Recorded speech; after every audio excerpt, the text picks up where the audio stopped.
It is May 5th, 27th, 2026. AIPAC at what time? 4:42. Okay. We're good. We wish everybody for showing up tonight in person and virtually. It is 4:42, and I'm going to call the meeting to order and just go through and do introductions. I'm Amber Greensky. Amber Lightfeather couldn't make it tonight, so I'll be chairing this meeting. Emma Boje, I'm a student here at Denfeld. Jamie Dela Cruz, staff parent. Emma Hackney's with history. Hi everyone, Marisa Garber Carrera, Director of Advancing Equity and Interim American Indian Coordinator. Jennifer Murray.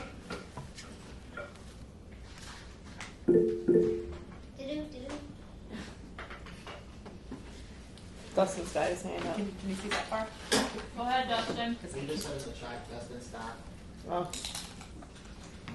Lydia Shingle, parent.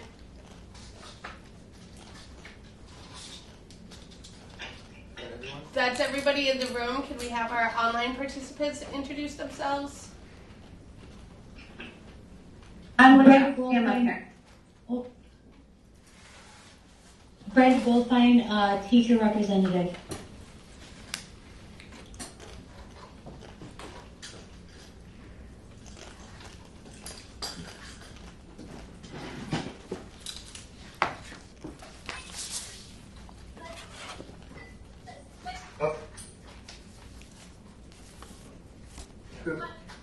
Is Dawn on? Dawn's on there, Yeah, yeah. Don's here. Yeah, I'm here. Wonderful. Actually, I'm almost there. How could we forget? Oh, are you coming in person? We heard there was Yeah, I got my car back. Cool. There isn't spaghetti and meatballs, just so you know. Jen, Don't tell Jen, me what. And then I think Let me turn Dustin's around. having some Static. static. So we have Dustin Christian online, and Don Melton, And Liz and Brenda. and Liz and Brenda. Thank you. Yeah, not,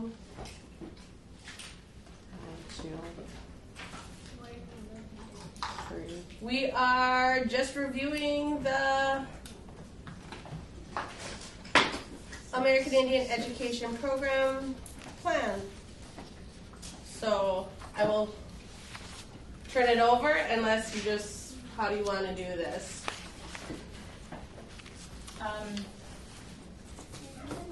We also have a couple of announcements. Could we do announcements so that we can focus? Would that be That's fine. Okay. So we thank you all for working on this while I've been out. Really appreciate Jen caught me up to speed, and Jen has has helped with the red line copy, the changes. So I do, if you want to see a red line copy, I do have printouts up here. Before we jump into that, though, I wanted to touch base on some events that are coming up. So tomorrow is American Indian graduation. I wanted to touch base to see who was planning on coming for sure, and then if anyone, we have a couple roles that we could use support with. And okay, so I'll start with that. So Lydia, I know you and Emily were planning on coming. I emailed, I responded to Gray's email. I'll be there early to help set up too. Okay, great. Was anyone else in the room? Well, Amber, I guess it's just you, and then Liz and Brenda and Dawn online. Were you all, any of you planning on attending American Indian graduation tomorrow? I will not be able to attend. Okay, thank you for letting me know.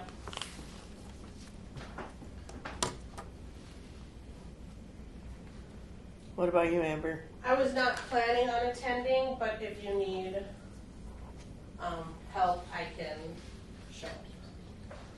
We'd love to have you, but we'd totally be fine so without you. And we'll love to have AIPAC members represented there. Also,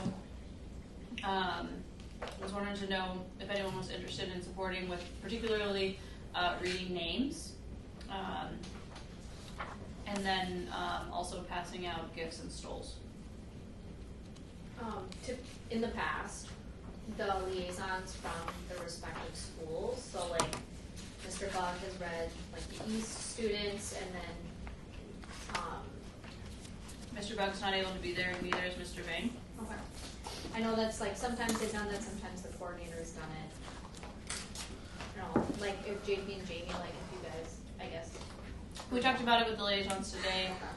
Jamie and JP are able to read names, but we also wanted to ask if any of you were interested. I'm also of course can read names. I just felt like it was more meaningful maybe from other folks. So I just wanted to see if anyone was interested in reading names or passing out. I can help with blankets and stoles. Okay.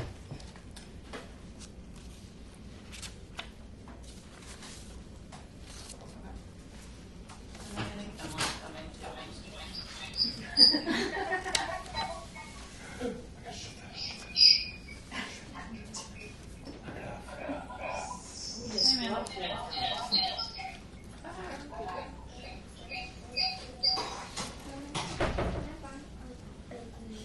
Amanda? Popped up at 5.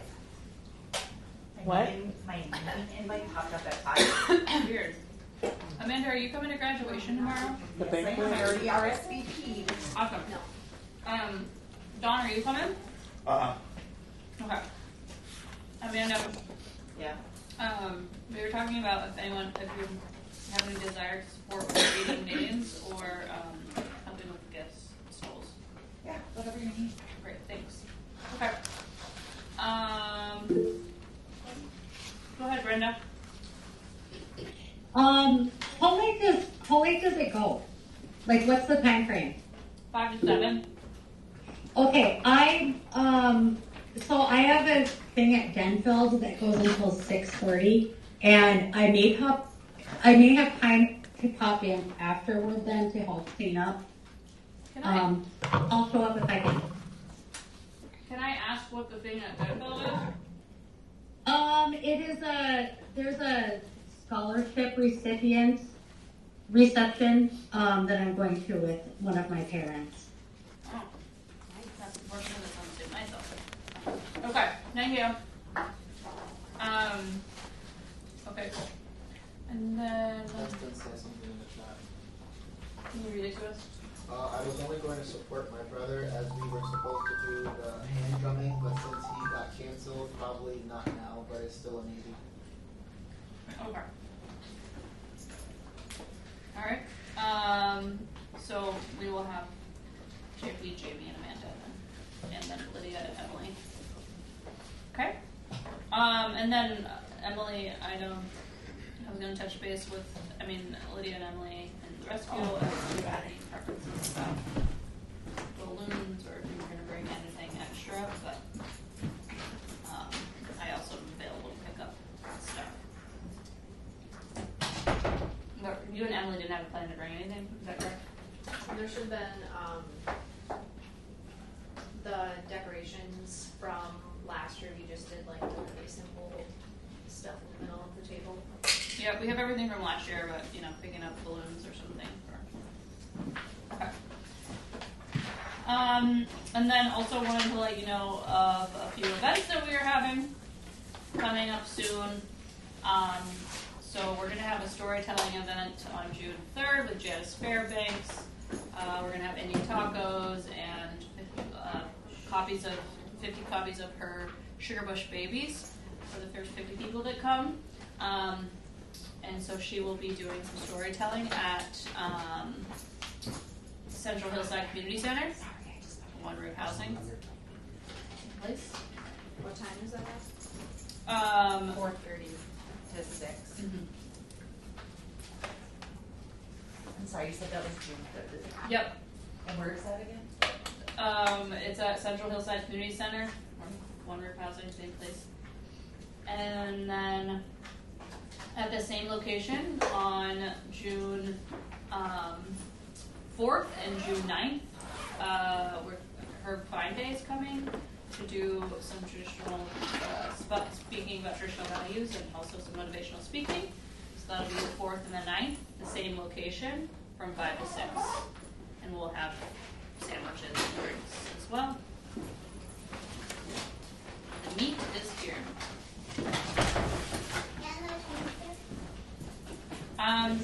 And then we're also working on a summer community barbecue at the end of June.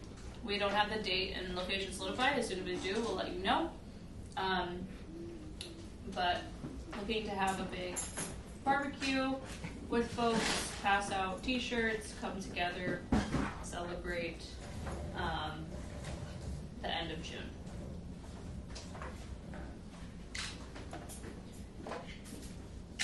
Okay, what else? I think that's all for events. Am I missing anything, Jen? No.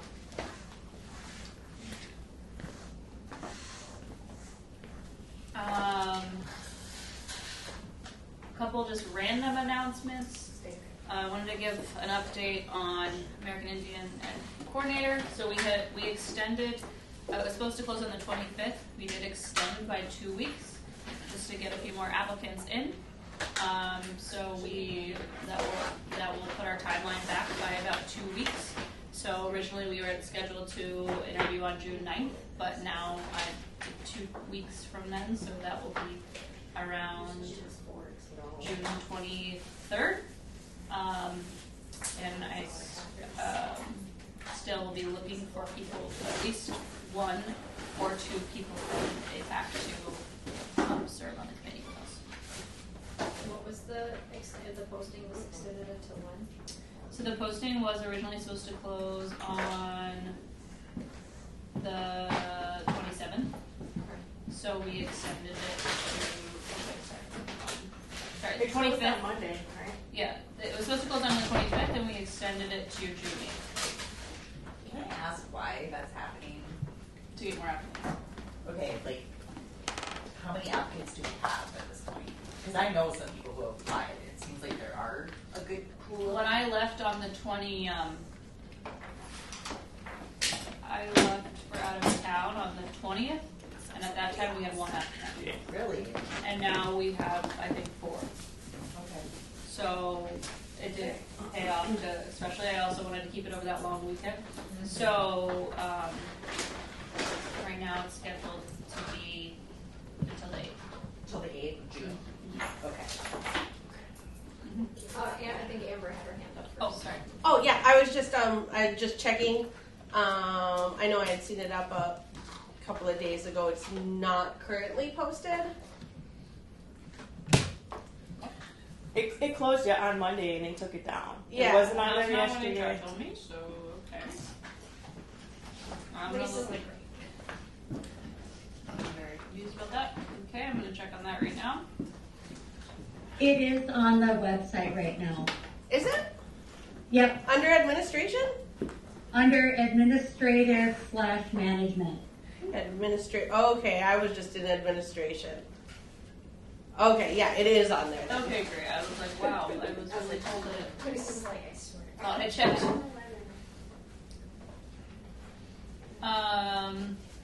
Okay, so that is the update there. Also,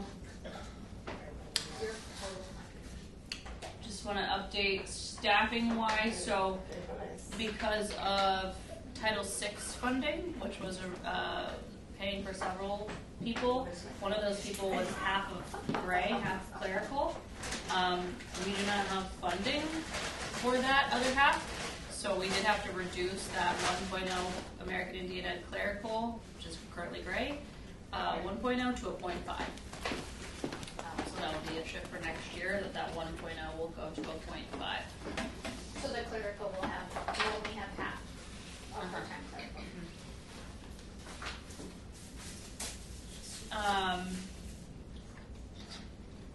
And then another random announcement is that, so as I'm sure some of you know, the district had purchased and has been renovating First Street, the old Denver Tribune building, and that is going to open in August. I am going to be moving down to that building. My office and some the American Indian Ed coordinator will be going with me to that, and we also will have some additional space for integration specialists and American Indian homeschool liaisons that they can use also to do programming. I'm hoping we can put our sewing machines there. So we can do programming for students and for adults there, so that's exciting. It's down on First Street. It's the old DMT building. Right across from the courthouse. They were like renovating it into like the new ALC. Oh, So yeah, it's not going to be in the tech village. that building has a lot of it. Everything It else has is us. the ALC, it has adult ed, it has community ed, we have a welcome center there, enrollment offices. They'll start doing like early childhood screening there and stuff. So I think it'll be good also because it's a better location, closer to where a lot of our families spend time. It's on the bus line, and also could be a place where we can hold parent meetings.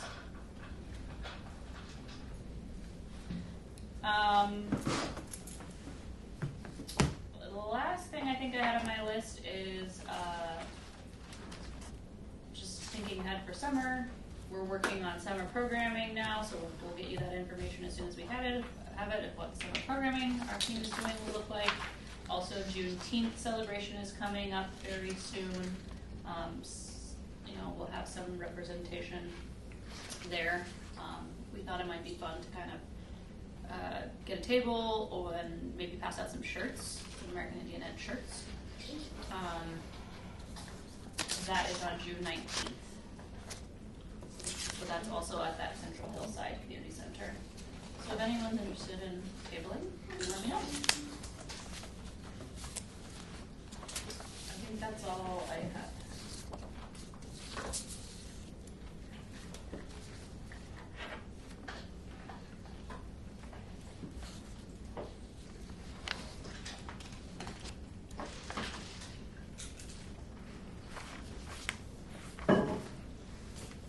Anyone have any questions for me?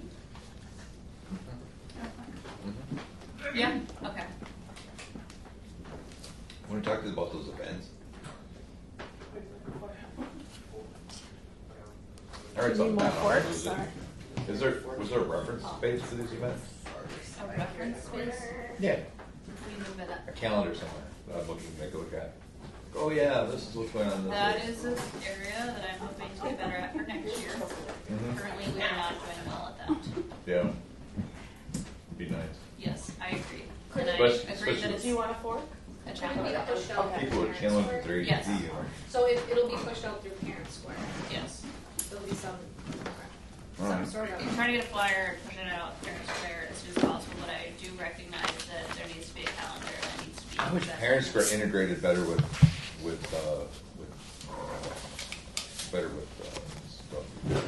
calendars. You know, like either your iOS calendar or your Yeah, you calendar. should invent that app. Yeah, we'll get on it, Don. You know, I just thought about the idea, and it's a perfect idea. So somebody fly with it, because I have $100 million We're talking dollar about idea. inventing apps, so maybe you have the skills. Yeah. I don't, but there's this app called Emergent where you can just type in whatever you want and it'll build whatever app you want, like in a. Oh, there's an app to build an app. Yeah. There you go. There you go, Don. Yeah. I love that. But I agree, thank you, Don, I agree that that is an area of improvement and that is a goal for next year. Another thing too is Gray hopefully will have a flyer for these events. And then I noticed, like with the powwow that was posted on various people's Facebooks and like the AIM for Duluth Facebook. So however you push out your own social media too, that'd be helpful. Yeah. Yeah. Okay. AIM and Duluth had one. Mm-hmm. I'm in Minnesota. Yeah, there's a big down the cities too. Yeah, I'm in that one. Yeah. Yeah. That chapter. Actually, Bonnie Wallace still has her card from back in the day. I bet you should. Okay. I have copies of What the about her changes you all have discussed. What are you doing? I'm just passing out if people want, I printed the red line copy. Oh, okay. I didn't have a hairy back, that would be my. Did everyone get the red line, the edit from last week? I got it in my email. Are these done? Yep.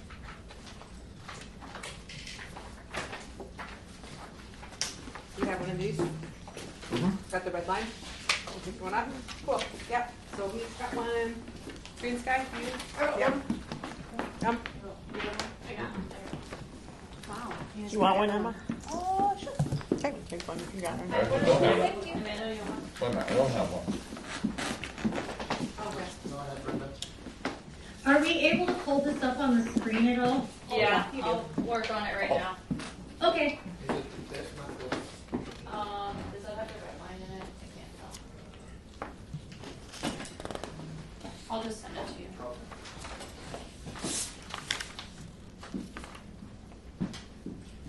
Did you guys have to go through the process Sunday? Because I was late. Yes. The red line is the changes that I talked about. Oh, okay. So last week, Amanda, we worked on the goals specifically.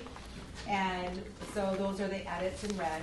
And then like new data or things that I didn't have, that'll need to be changed, I highlighted. Okay. And then this week, we're gonna look at, the action steps and then hopefully get to some budgets. Nice. Yeah.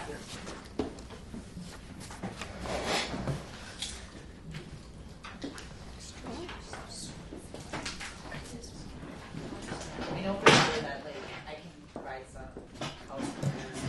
Jamie probably already has, but like some of we did Seek to Learn this year through Bond Lab. Oh. And so that was primarily how our college career trips were funded this year. Nice. And so I mean, if you need any like data or feedback from us, we can share that with you.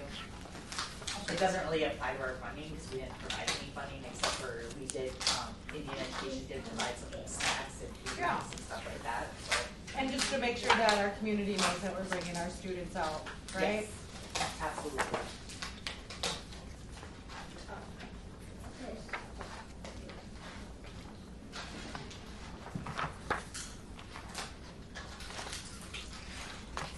It's up on the board. Are you on page 6, Eddie? Looks like- Yep.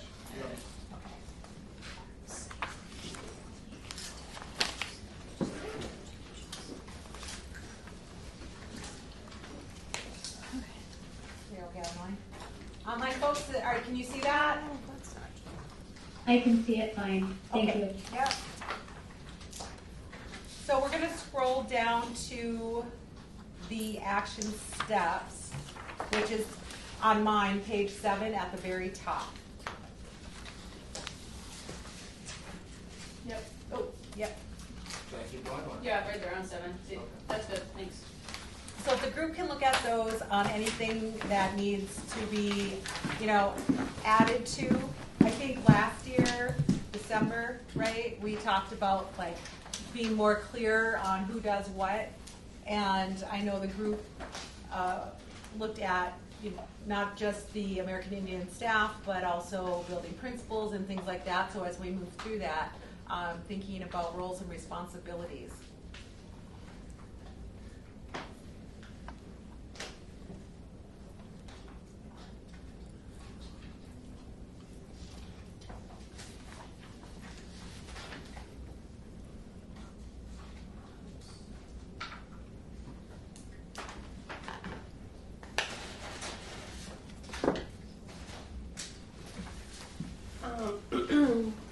Just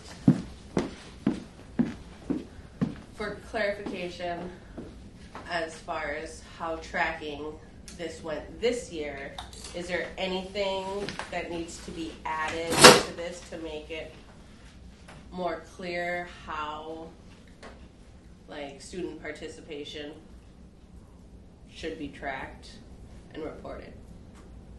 Is this just for college visits and stuff? College and careers. Most of the time it's just a sign-in sheet.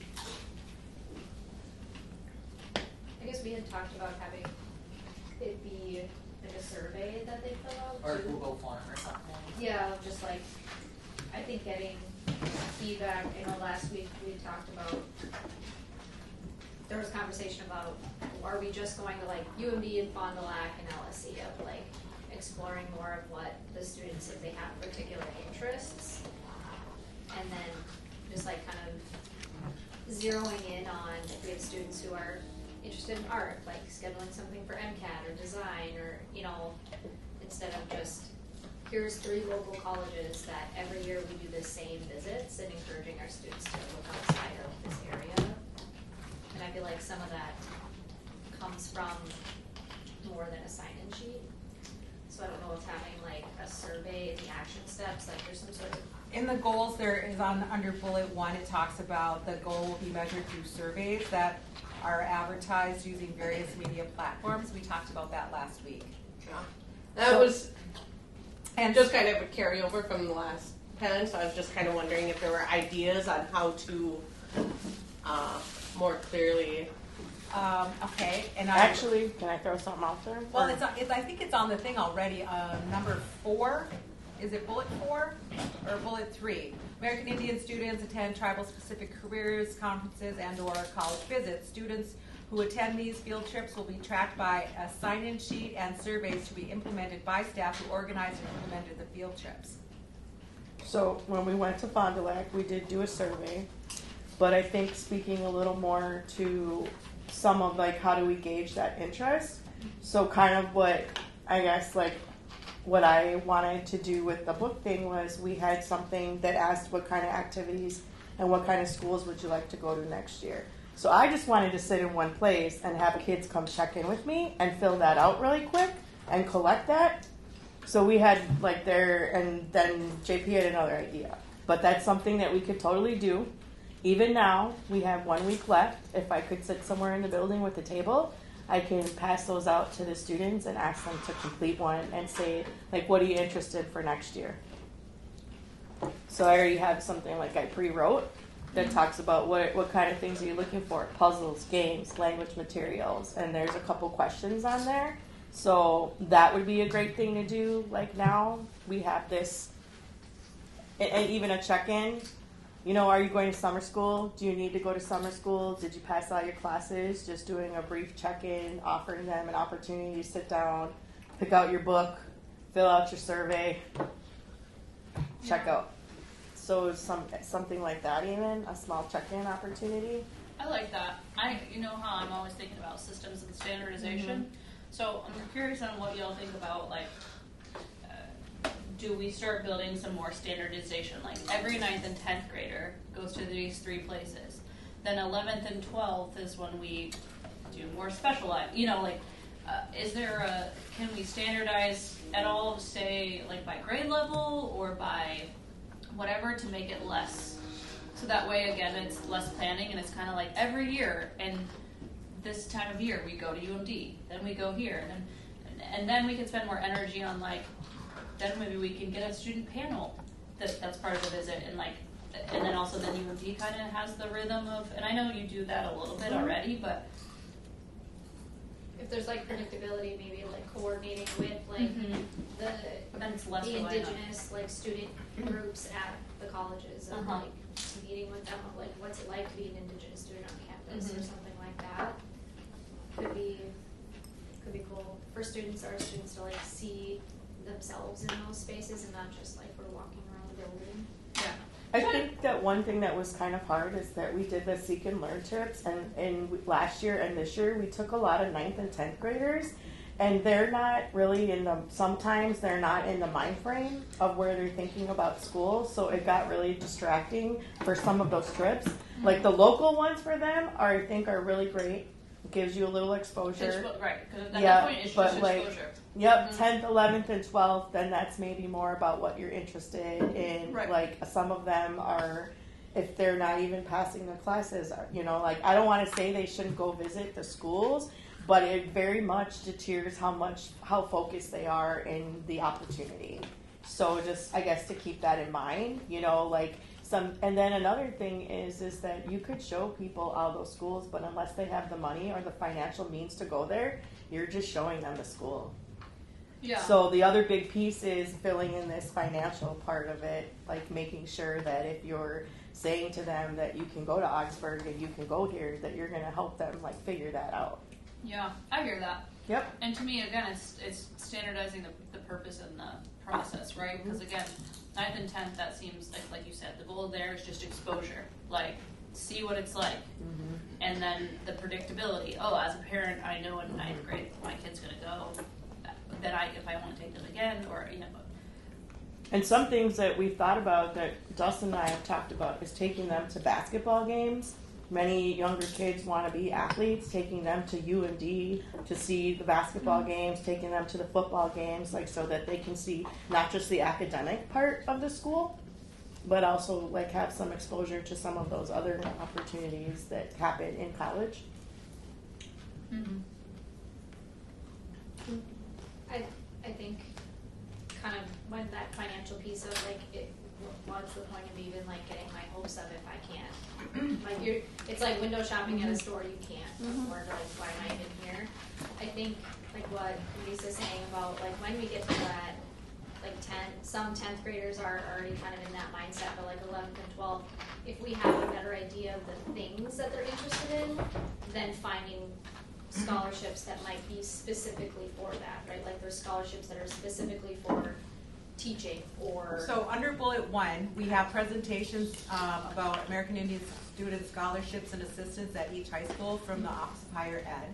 That's Raphael Eubanks, and I just talked with him last week. So it's just, you know, we already have that in there, and he can definitely do that. And then on the Office of Higher Ed, they also have a scholarship page, and I believe the last, it should be fixed by now, but they had one specifically for American Indian students, whether you're a descendant or tribally enrolled. So they had it like, there's layers of it, goes by income, goes if you've been in foster care, goes by if you're a descendant or tribally enrolled. Well, and we brought in Gerhardson from the city. She came and talked specifically about the different scholarship and financial resources that were available to our students based on their situations. Like, I think we've brought her in every year.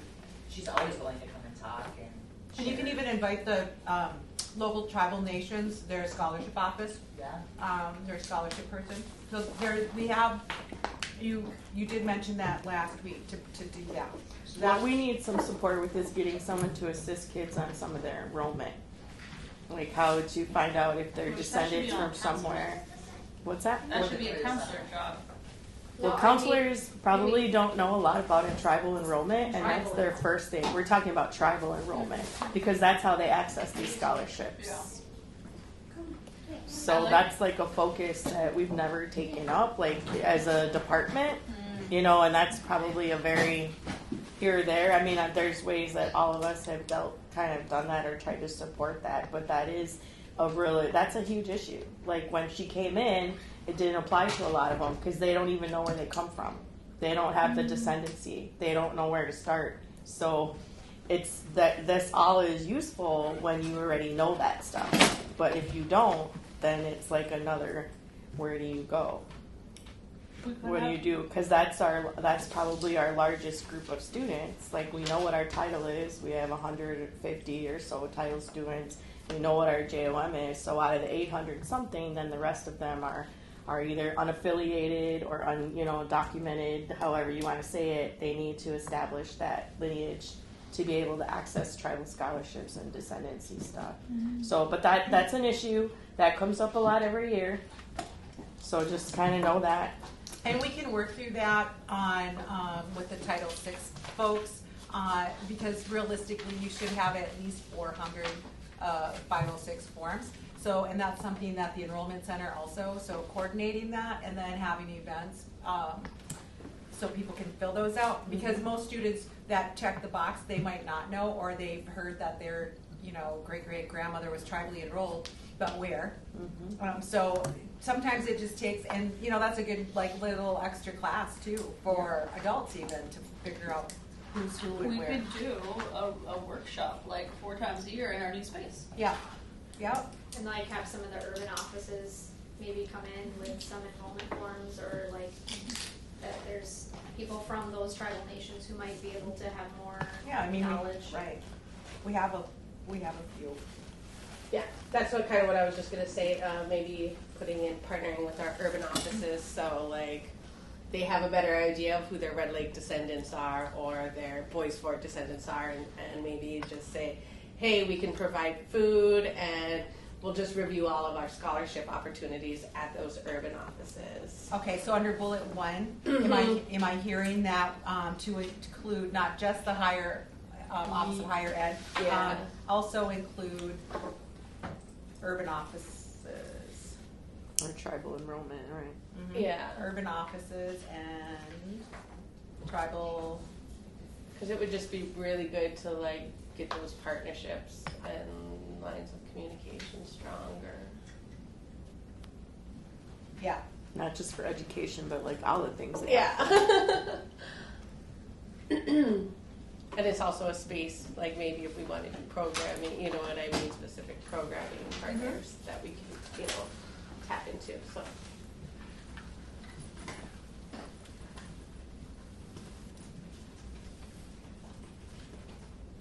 Sorry, I'm eating. Under bullet 3, you all were talking about the surveys and things like that. So I heard Marisa talk about having, like, we also added the action or the goal of 5th and 8th graders. So we should have, what are we going to do with the 5th graders?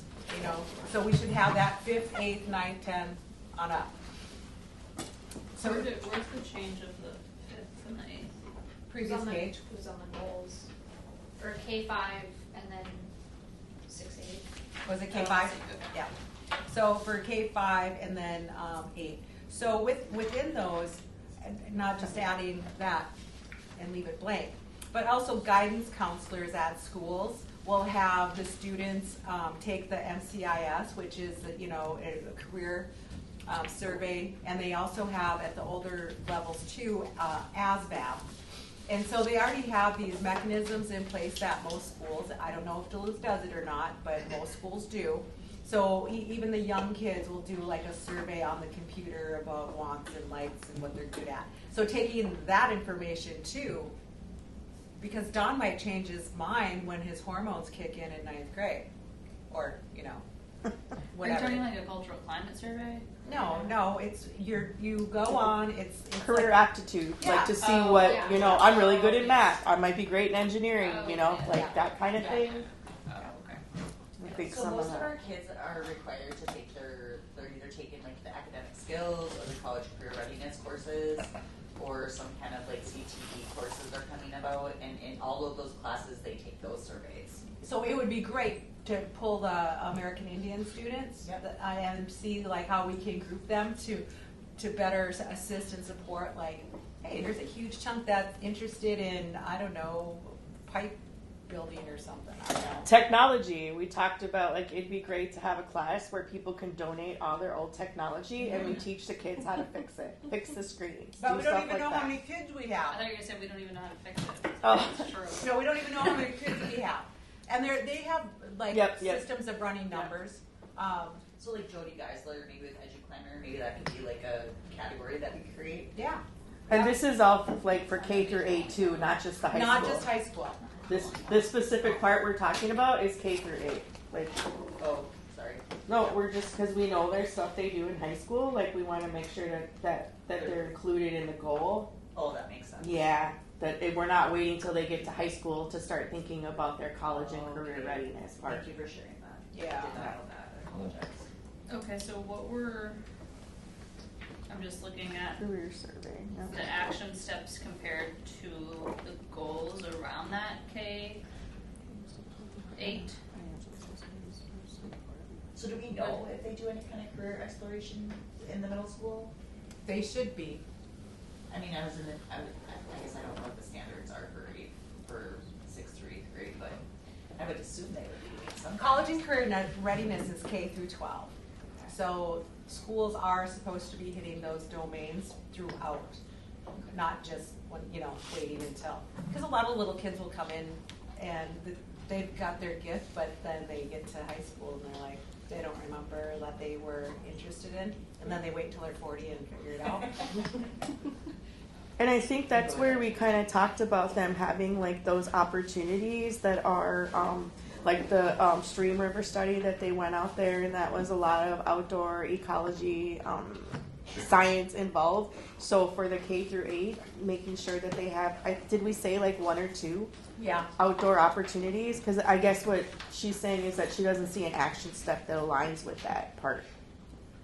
What Marisa's saying is that, Or I'm and just I gonna don't. make sure we do have that. So Yeah. by May 2027, K through 5 and 6 through 8 have at least one opportunity for college and career readiness event.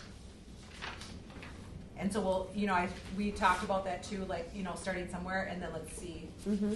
And then we can add as we go. 'Cause Rivers to Streams, they might open up another thing coming up. I mean, there's so many different things that grant cycles will come through. Well, even without that, the science teacher did a lot of that work with them. So even if we're supporting them in doing that, because in elementary they don't really have a science course time blocked out. It's like like when I look at the schedule, it's like every other Tuesday for an hour. They do it by the minutes. So they block it very different. So if it's 180 minutes a month or whatever, then, that might be every Friday for some teachers.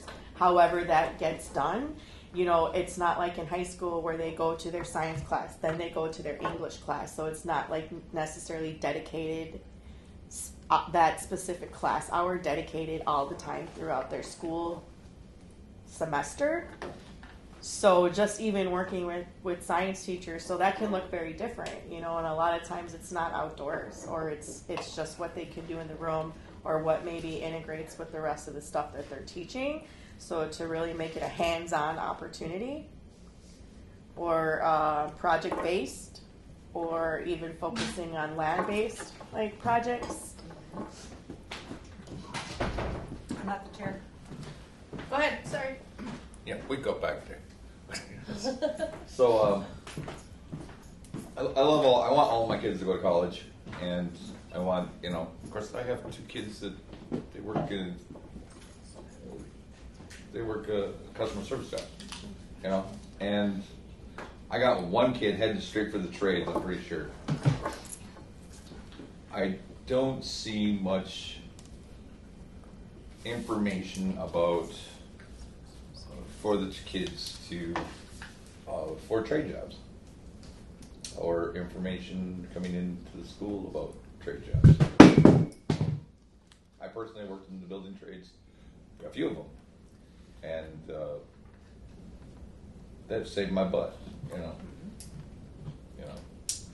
But I didn't know anything about the building trades unless you went to shop class in my high school when I was a kid. Yeah. But when I got into the trades, I was surrounded by natives. There's plenty of people there, like, working, and they're like, they knew because of family, right? You got a lot of city kids, they have no idea, But there's some big opportunities out there for people. Yeah. Dental does have a trades fair here. Yeah? Yep. Mm-hmm. And we do try and get our kids to that. Well, All you the know, 10th graders go, but just the 10th. No, any Well, job yeah, on like, any we job try on to the keep our res. kids there more than just 10th grade, because I usually don't limit it just to 10th grade. Like, I'm not going to say all the trades are in the building trades, but in the building trades that are on the res, there's a PLA. I mean, they have to hire, from that usually tribal members first. That would be good. Is it called like Chatero? Yeah. Yeah. So they gotta be in room. So even with the bridge that Duluth received the money for, we just had a job fair, because they are required to hire X amount of tarot workers for that, because the project is within so many miles of our reservation. And there are different opportunities for the kids. And the big push, of course, for me, is it's not just for men. Right. Yes. So I set a challenge out to our guys to recruit women. And now our tarot officer for Fond du Lac is now a woman. Nice. So, So so she can come and talk. Yeah, she will. Yeah, and then it's It's even about skill. and about our students too, right? So I keep pushing the females, go learn to do cement. I don't know how you do it, but they pay you to train for it. Why not do it? Skilled trades. Yeah. Skilled trades. And then, but I mean,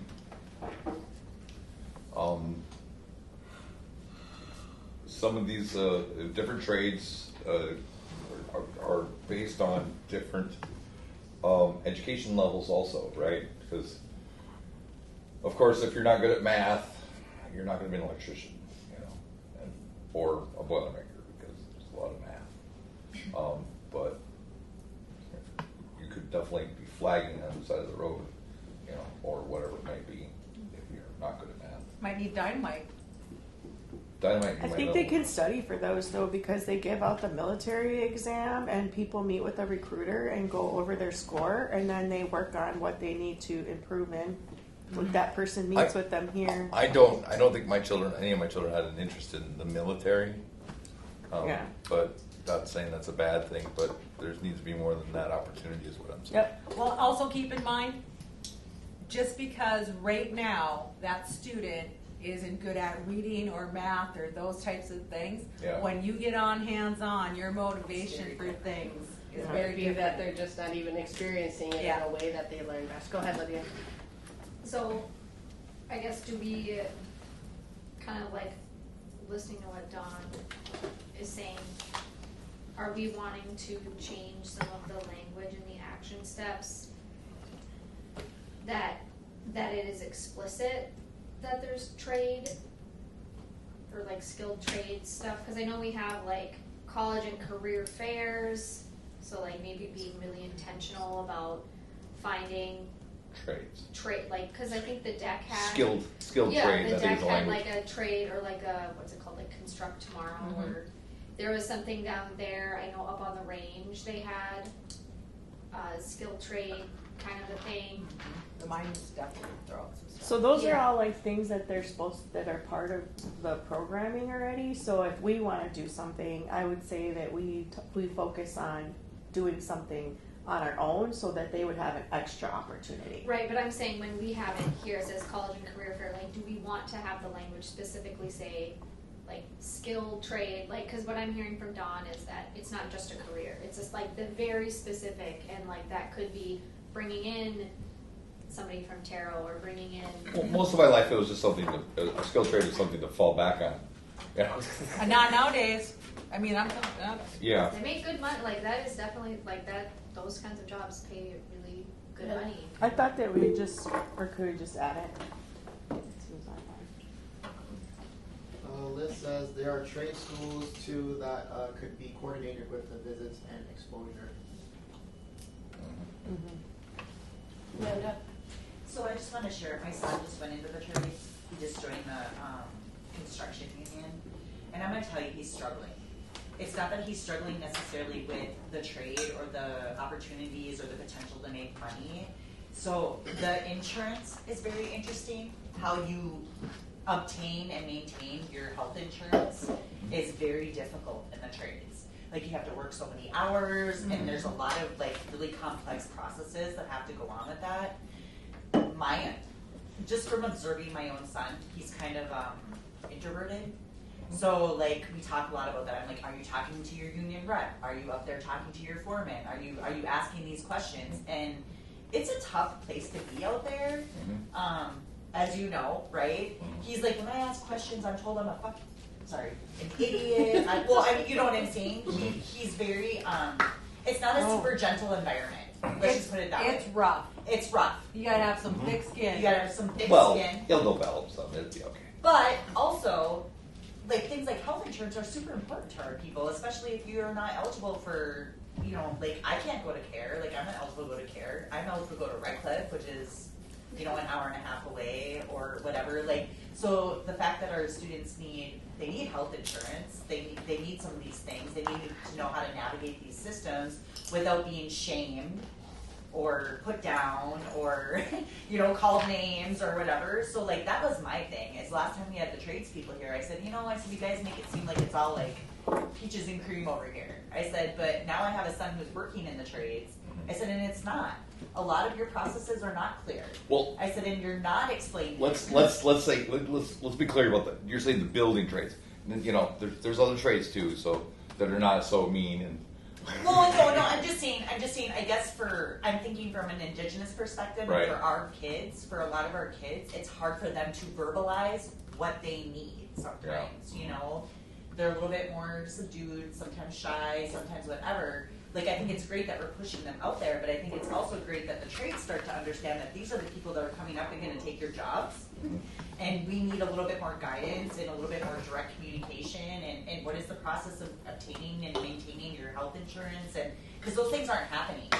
So I think like if we could do it from like a perspective that helps our kids, make sure that they're getting what they need when they're going into the trade. I think the trades are great. I just think that they need a little extra support there, and like maybe building some relationships with those trades so they kind of understand the needs of our kids a little bit more. Mm-hmm. That's just my opinion. I see what you said now. We changed it to K through 8 career exploration activity, and we added a PSEO, or we were going to add a PSEO goal in there. Yeah. Okay. Go ahead. So Chair, so what I'm hearing, well, for one, I don't know what time it is really, because I think that clock's usually wrong. Mm-hmm. But keep in mind our time frame too. So what I heard is add skilled trades events. Under bullet 3, it says American Indian students will attend tribal specific career fairs, and then we can add skilled trades events, conferences, and or college visits. Okay. And then underneath at the very end of it too, is just making sure, like Marisa was talking about, a procedure, you know, grade levels, what grades, kind of having it so it's an expectation. We're not able to build that right now because we don't have the data surveys to really do much with that, but getting the MCIS and the ASVAB from the school counselors, we'll be able to do that. And then as you guys, staff, work through bringing students places and doing the surveys, we'll be able to collect more. Okay. That sounds great. That second bullet point talking about the ACT, SAT Accuplacer exam, rather than having the students reach out to liaisons, because a lot of times students don't know what assistance to ask for and support, could we potentially have an after school like event in the fall saying, we, you know what I mean, targeted at our American Indian students and parents, say, come in, these are our testing opportunities we want to focus on, these are, you know what I mean, our support services. If you're wanting to take the ACT and you need transportation, let's get you on a list for that morning so somebody comes around with a van and picks you up to take it. And just instead of like saying, oh, at the end of the year, if you need support, oh, you didn't reach out, say, let's have a fall kind of outreach. Here's the supports we have. Go ahead, Amanda, sorry. I just wanted to give a shout out to Jamie for that, because honestly, like within the court, she was promoting that upside down and sideways, and she explained the significance of it. She provided opportunities to sit with kids. She was actually the one that went and got the Accuplacers and like brought them into the classroom, and it's like in your spare time we could be doing the practice tests. Like she was a champion on that and would be a great person to do that. Yeah. Not that I want to volunteer you for something, but I was just saying, like, you were really on that, and I appreciated that, you know, like. Volunteering. Yeah. Volunteer you for Well, it something. could be a cool thing. Like here's you know, you Yeah. can just like here's No, what a she just did a practice really test great looks job of like. it. Let's sit down and Yeah. check it out. No, and we did for like quite a while, right? Like we were providing opportunities for kids to like practice and having some guidance and support there. But yeah, she did a really great job of that. I would just say let's do like this. So what I heard, what that would be a benefit is having an after-school event for parents, students, and parents, Yes. and have a calendar of when these potential tests take place. Even the MCAs, you know, just try to give them, you know, like a nice little calendar, and then maybe they take an Accuplacer book home or an ACT book home. So we can add that into our funding request part at the bottom of the budget. Oh. because I know Damian Paulson from Fond du Lac, he used to come out to the school and we'd have pizza or whatever with the kids. They always come to pizza. Can we incentivize it? Yeah, for bring them us to pizza. take it? Heck, you would not believe what Mountain Dew fingers and pizzas will Yeah. do. I was like, Am I right? I'm willing to pay my son $100 to take it. Yeah, you can have drawings and stuff. Okay, so we could support a raffle or drawings or something like that. Okay. But it's important to get their parents and guardians on board too. Yep. Because teenagers are notorious for not communicating with the adults in their house. So at least when they're all hearing the same thing and having a calendar with some info on it, it makes it a little easier. But I'm just wondering, like, we have, you know, on that top bullet, the presentations about the scholarships and assistance. That could be like one event in the fall where it's like, here's financial information, here's testing you could take, because for some people it's like, why would I take an ACT? I can't pay for college. Oh, Or okay, but it's too much information in one night.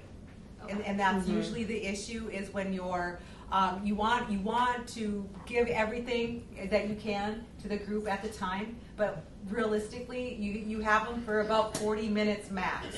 And if you hit a bunch of stuff, it sometimes can be overwhelming, like this is too much for me.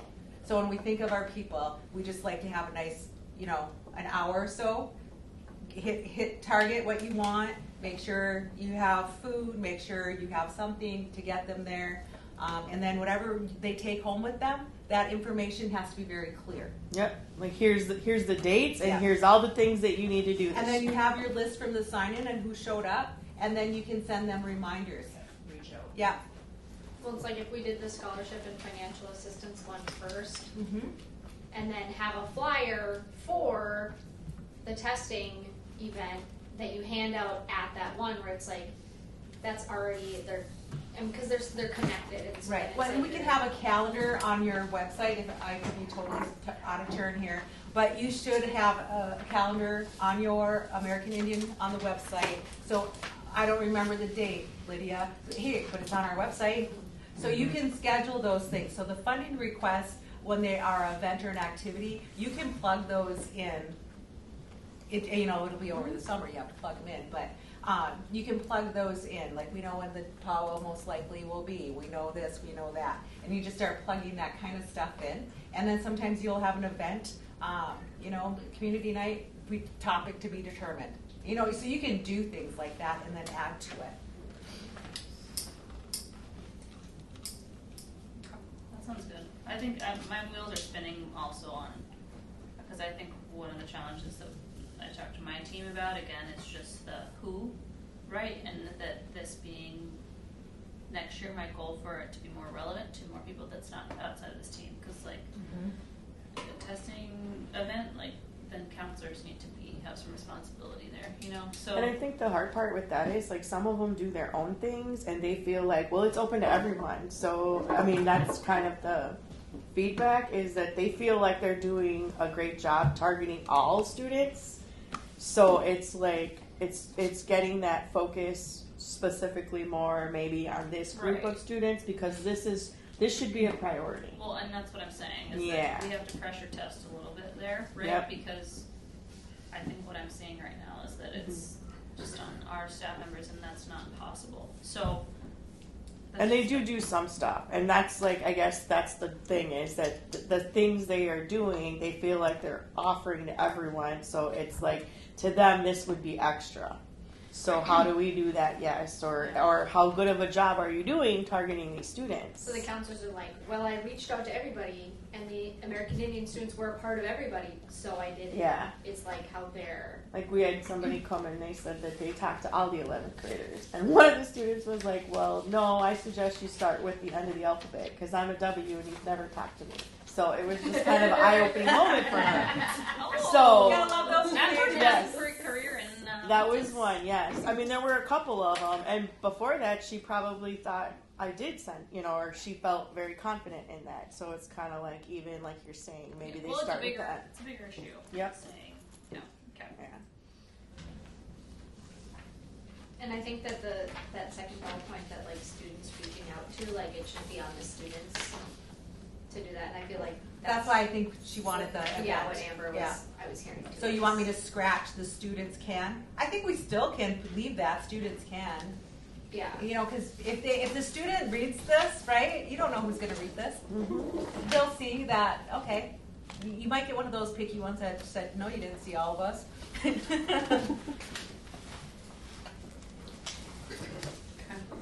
Are we ready Yeah, to Eddie? move on to area I was two? just- I was gonna say, thinking in terms of like how kiddos and students think these days, like reading papers and receiving papers, they kind of don't care about that. So if you target all the things you guys were saying, put it in a firm PDF, emails, names, places you can call, things to look for, things to check, and then email those specific students in a group, and then they can always look back. Oh, I have that email that I received a year ago, 2 years ago. They can always go back to it. They always have their phone on them. They're always looking at their phone. So. We could even make some TikToks. You check Dude. you check your Duluth Public email Schools every day? TikTok account. You check your email. How often do you check your email?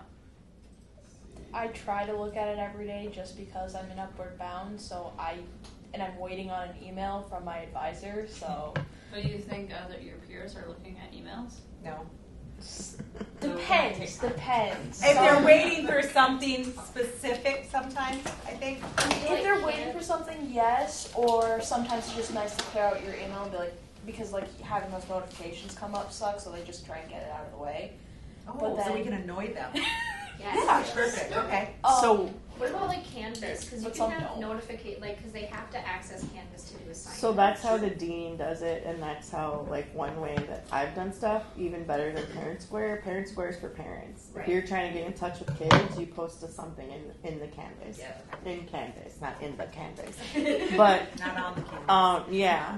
And I it's- was gonna say also, like, whenever I email teachers or anybody, I always include the students on there with their emails. So if they say something, well, did you talk to so-and-so about me? I said, yes, and I included you on that email. So please check your email. Like, so it's never a surprise, or it shouldn't be.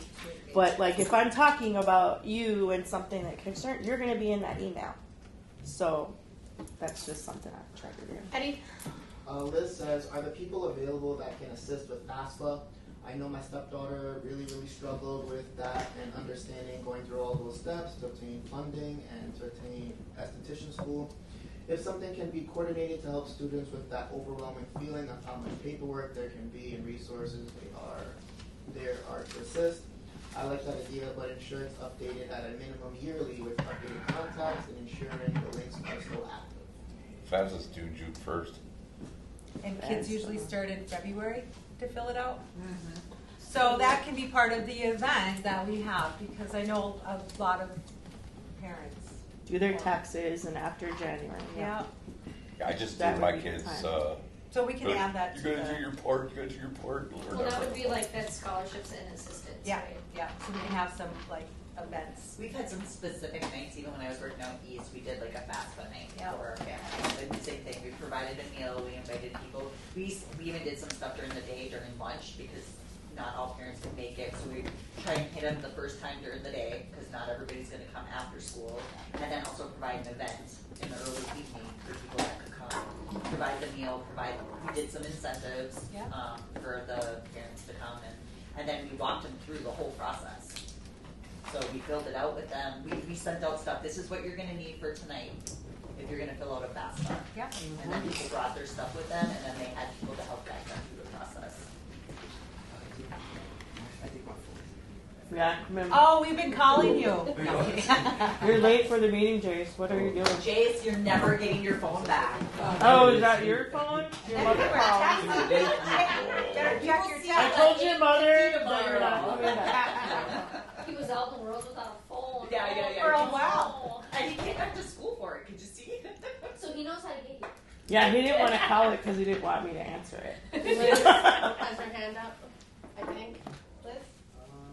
Or no? Can't I see think that she far. put it down. She said. Oh, she said love that. Okay. All right. Cool. Great. Are we good with this? Those are all our Move on. action steps that Yeah. we want. And then- Let's move on to area 2. Area 2, we didn't do a lot of changing of the goals or anything like that. We just kind of added like a QR code and then having the data disaggregated by every educational site, utilizing the number of students like you had asked for. And so number 2, so we can go to the action steps, but I don't know if there was a whole lot to be changed there at all. Can I ask a point of clarification? Around the surveys. Okay, what page are you on? 8. Okay. And what bullet? 1, but then also 3 about the surveys. So this is an additional survey talking about activities and events into curriculum. Yeah. Yes, this Okay. is the one that I was talking about. And then the third one is students and families on satisfaction. Is that kind of like, that's the needs assessment, right? Well, they can all be in the needs assessment, and you can just be looking at that one, because you don't want to send 17 million surveys to Right, that's what I wanted to clarify. So you can put them into one and have the QR code, and then I don't know how to. There's a way that you can number them so you get the results for like students only. That would be that one, and the one that students and families. So there's ways to do it. Eddie probably knows. To create a QR code? That, and then, so when you're looking for information, you know, when you start a survey, it'll ask you like, are you a parent, student, staff, or community member? Branching, you mean? Yeah, is that what it's called? Yeah. Okay, so you can do that, so you can like look specifically at the students. That's your, or- your data. So you're not doing 7 different surveys. I feel like that's like always a thing. It's like, oh, here's another thing to fill out, here's another thing to fill out. It does get exhausting. And then pretty soon, no one fills out anything. Yeah. Or they think they've already filled it out. Yeah. And I guess for just to say something, like, so I know that they've done a few lately surveys for the school. One of them was the safe. Travel thing. Yeah. So Safe routes to as a department or as an administrator in a district, do you guys ever sit around and discuss that information, or do they give you things that are relevant to American Indian education? Like, I mean, I guess putting that in there, that when those things are collected, that The problem is that all these surveys are different. Yep. And we also are now going to Thought Exchange, which is a very helpful tool. Mhm. But the problem is that our Thought Exchange is supposed to be completely anonymous. So you can't break it down unless we ask a demographic question. So the answer is yes and no, right? Like the climate survey, that, for example, we do break down by race and demographics, but a lot of these new surveys we've been doing on Thought Exchange, you cannot break down by demographic area. So I do think as a district we do need to get smarter about surveying, and that's why I wanted to ask, because I feel like we are really surveying a lot to both students and families.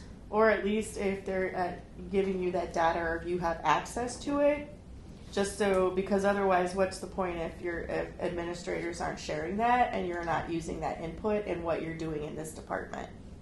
Yeah. So, I mean, however we need to say that, like, that should be something that is always provided to our department, like some of those results somehow, so that those things can be considered in our data. Because then we're at the end of the year and we're putting in all these data requests for things that have been collected all year long that we should have been provided information that's relevant to us or somehow, So share all American Indian surveys. Well, district surveys, that they should be sharing that information with American Indian Education. I don't know if we put the Office of Education Equity in this, or if that matters here, or how we say that.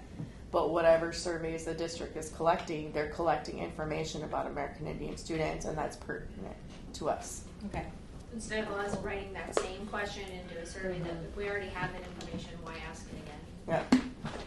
Well, and I think and also being very intentional about that feedback, because even some of the meetings that I've attended this week, We don't have that data. We don't have that or data. the data, or you're asking for all this feedback, and people are taking time out of their busy lives to do it, and then it's just smoke up in the air, right? There's nothing being done with it. There's no feedback actually coming back to the people, or there is, and there's just no action that even reflects the feedback. People are catching on to that, and it's ticking them off. So I don't mean to laugh, but it's true. Yeah, no, we all feel it, right? You asked me a question, I gave you an answer, and you didn't do anything. Exactly. So There's a word for that, but I can't share that in this meeting, but afterwards I can. Listening is great, but I think action and stuff is even more important. Yeah. Like that's where you lose a lot of people. Yeah, and we can add that to the goal. Okay. Is, you know, district surveys, share all the data with the American Indian Education Coordinator. Mhm. We can put that in there because we don't know what we don't know what to ask for because we don't know what's out there. And as we can hopefully move forward with these surveys, is also having someone from American Indian and or the community, so we know how are the questions asked. That's always a big one for when certain socioeconomic people do surveys. Is it's from their point of view, right? But they forget the rest. And so we want to make sure that the surveys are, you know, asking not the right question, but a question that Culturally responsive. Yeah. Yeah, I love that. So that's where adding the goal of sharing those district surveys, yeah. Because we don't know what all the surveys are. Well, I know. I'm trying to crack my back. No, and I'm not going to let you do that. So I have another question about the last bullet on page 8. Do we have any preference on locations? So for example, the powwow has been at Lincoln. I just have, I'm not even sure that this bullet point like pertains to supporting academic achievement and should maybe be in the provide positive reinforcement of the self-image of American Indian peoples. It might be more relevant in that section. Which one are you talking about? Can you read the beginning The of it? district will provide at least 2 American Indian events or cultural presentations such as a round dance feast or storytelling events. The district and school staff will plan, promote, and provide these. I think that's in the wrong. The last bullet point of page 8. You're saying to move the bullet to 10? To page 12, the provide positive reinforcement of the self-image of American Indian pupils. Okay. So the area 4. So Yeah. move this to area 4. But that can't be the answer to her question, because the question was, does anybody have a preference to where they'll take place? Well, here's one to be even. It's not equitable necessarily, but it's equal with our own people. Is if Lincoln has established this powwow, then Ordine should also be hosting something. Okay, no. You know, so we have the high school and the alternative. So whatever is done at one high school, and that gets the ball rolling too of people going, hey, you know, this school does this, how come we don't? So we can at least be equal, not equitable, but at least equal. Or we rotate locations or something. Sometimes that's a good idea, and other times what happens is that people like Dawn get accustomed to going to that one spot for a specific event, and the expectation is that it would continue. And so when you move something, sometimes you lose Momentum. people. Yeah. You lose the momentum too. Yeah.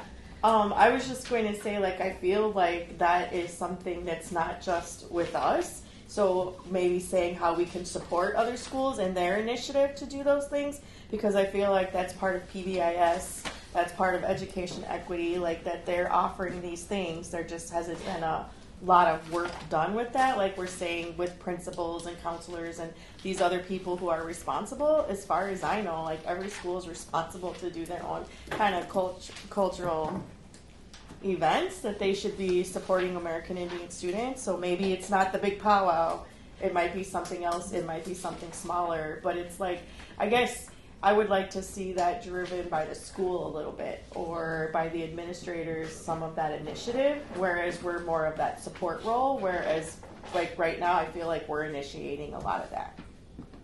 So how could we say that ties into some other policies that already exist for our administrators? You know, because that was one of the things, Brian found money in his PBIS money to support this. Like all schools have funding to use that could support some stuff. He what? Brian used community ed funding because it's community, and that's why that Lincoln has the money to do this, is because of the collaborative, being the community aid school. So, Yep, we have that part. Yep, there's that part. And then So- last year, part of like him buying incentives was using some of their PBIS money to help support incentives. yeah, and I think I agree with you. I think that was kind of my point earlier too, around that this has to be more relevant and responsibility in everyone and not just our team. But we also have to acknowledge what the gap is, right? Because what I'm thinking about, if we're not there yet, I'm thinking about what's the gap. Is it a skill gap? Is it a knowledge gap? Is it a will gap?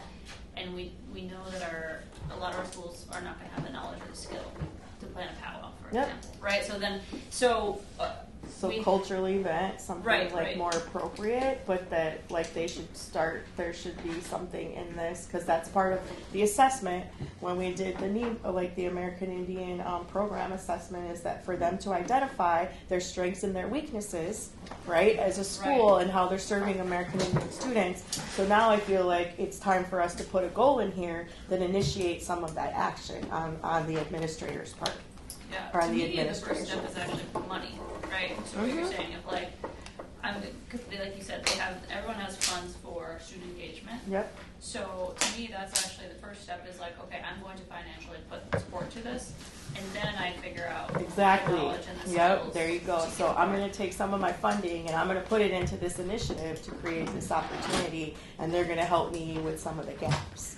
So that's however we want to say that, but we want that to be a goal now, like that we're seeing at schools, is that it's not just this school or that school, that all schools are thinking about how can they create a cultural environment, a welcoming cultural environment for the students there. Did you have something to add? I was just gonna, part of what I was gonna say, what Lisa said about that, part of why it's, from my understanding, part of why it's been at Lincoln the last couple of years is that it's a community school, and so there's certain types of funding and support that if we put it at Lincoln, like that's not a community school. So I think some of it's been Or you mean? Or Dean. or what did I say? Just like I said, Yeah. yeah, if we had it already. And I think, like, you know, doing something like the storytelling where at Ordine, that's not necessarily, you know, we could do something like that where that community school funding wouldn't necessarily be as important. It's not as costly to do an event like that, or like a spring feast or something like that. But I agree that for a really long time, the Indian Ed staff have been responsible to like host, plan, organize, orchestrate, and like I just feel like over time that's taken away from the ability and the time to spend with the students and like doing that one-on-one stuff. So I feel like if the district administrators and the principals are to like, hey, I want to do this thing, and then reach out to Indian Ed to be like, how can I do this in the right way? And getting like consulting with Indian Ed versus just relying on them to do it for their school.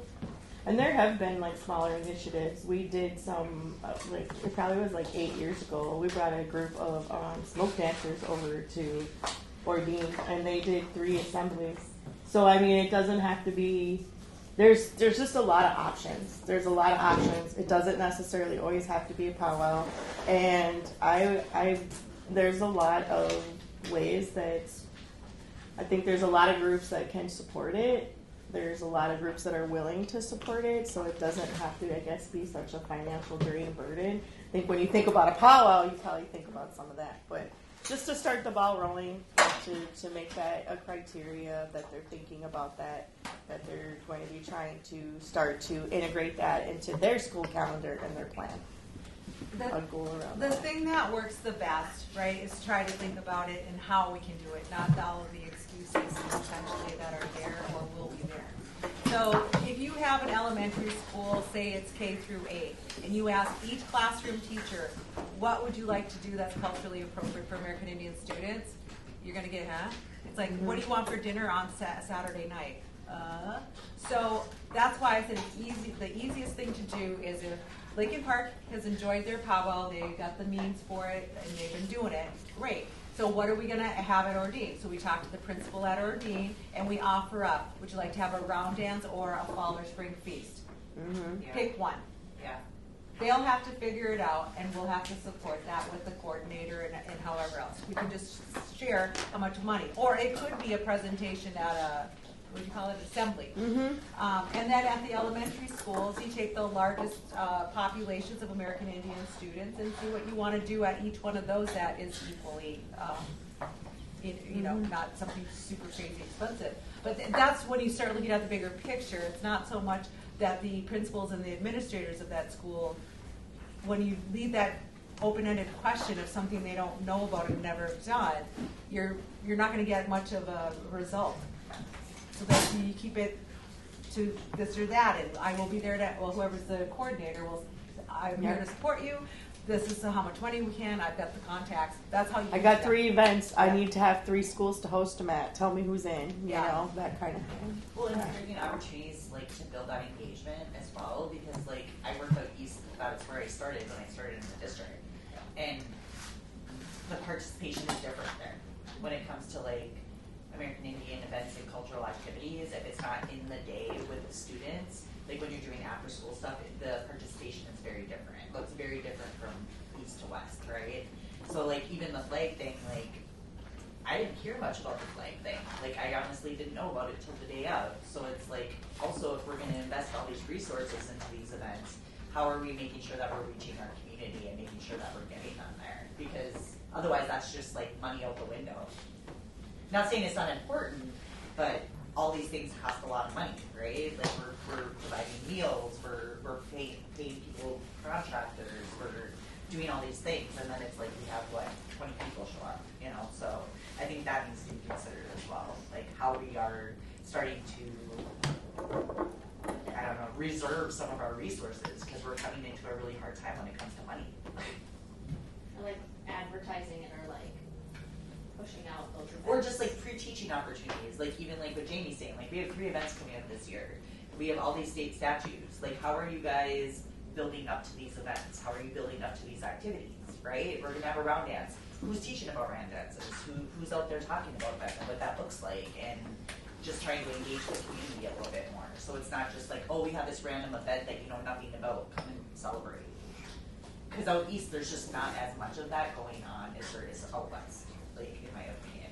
Like not saying it doesn't happen, it's just not as much. There's not as much involvement, I feel. Like even the self-identification out there is so much different, you know, so. Yeah, I mean, I hear you talking about background knowledge and just like that's part of also the the Minnesota state standards, right? So if you're teaching the standards, then theoretically that should be. Yeah, physical education teachers have dance. They do the 4 square or whatever square. So you could do powwow. There's videos. So there's ways to do it. And actually, their standards are being revised coming up. So It could just be small events leading up to the powwow saying, hey, we're going to, in preparation for a round dance over at East or our Dean, we're going to teach you the side steps. So when you go to the round dance, you kind of have that idea of, oh, this is what's going on. And it could be just kind of like you can start with an assembly. Yep.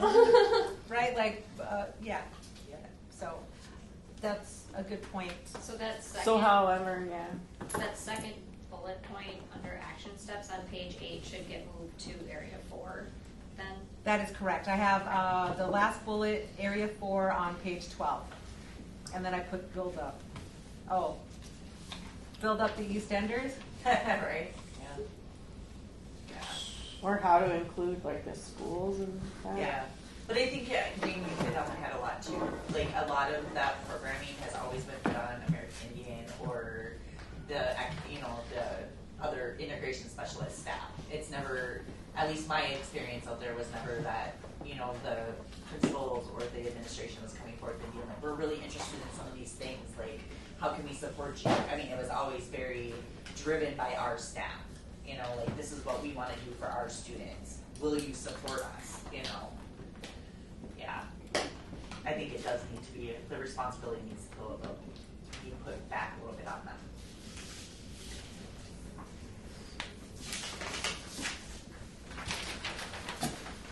So are we okay with all the action steps then for area 2 except for moving that On page 9, I highlighted the MDE report card. I think the data, we just put that in there because the new coordinator wasn't really sure, like, where are we? And so that was just like a quick reference on, like, yes, we can do better. So if you want to keep that or just switch it up to this, it'll be this next. So this is because of the cohort, you're saying? No, this is just like they wanted some information, and so this is something that consistent attendance. We're just kind of seeing like where we're at because there wasn't any data available at the time that this plan last year took place. So we just had to grab what we could. So I don't know if you want to keep that there or have a whole separate data. But I'm saying, why is it only Denfeld? Because that's all they had at the time. That's all. I didn't really understand this because That's you all. can Okay. actually get Yeah, that's the all American we Indian. could get at the time. Is that where we would That's have all that we- segregated data put in? No, we already have that. Okay. Yeah, so this would be like on that segregated data card. This was just something like, So We could X take it out. that out. yes. X it out. Okay. Jamie, did you want to talk about your food thing? Oh, I just kind of wanted to bring up an idea like we talked about incentives earlier, and I brought up that like I just kind of, I guess, from being at the elementary school, I felt kind of with doing food and incentives and things, I felt like that is something that it's like an essential need. So when we provide it to people, we provide it. Nobody has to earn it. Nobody has to kind of, so I guess maybe if we want to change the language or think about it, like that to me, I wanted to be really careful with because I just felt like that's not a game when we're talking about some students and food insecurities that I never wanted that to be like they felt any kind of way. If you came to me and you told me that you needed a snack, you didn't have to earn it for the day. You didn't have to do any of that, like to get a bag of Skittles or whatever. Like you just got it. So I feel a little personal about that because I do see. And then even like I do think like some of the kids, they like this much kits and other stuff, but also like if you don't know where else to get that and you come to me and ask me for that, I'm gonna give it to you because I'm your access to that. And it's like I guess I don't ever want that to perceive to like that somebody's not getting that or that they have to earn that opportunity to access that.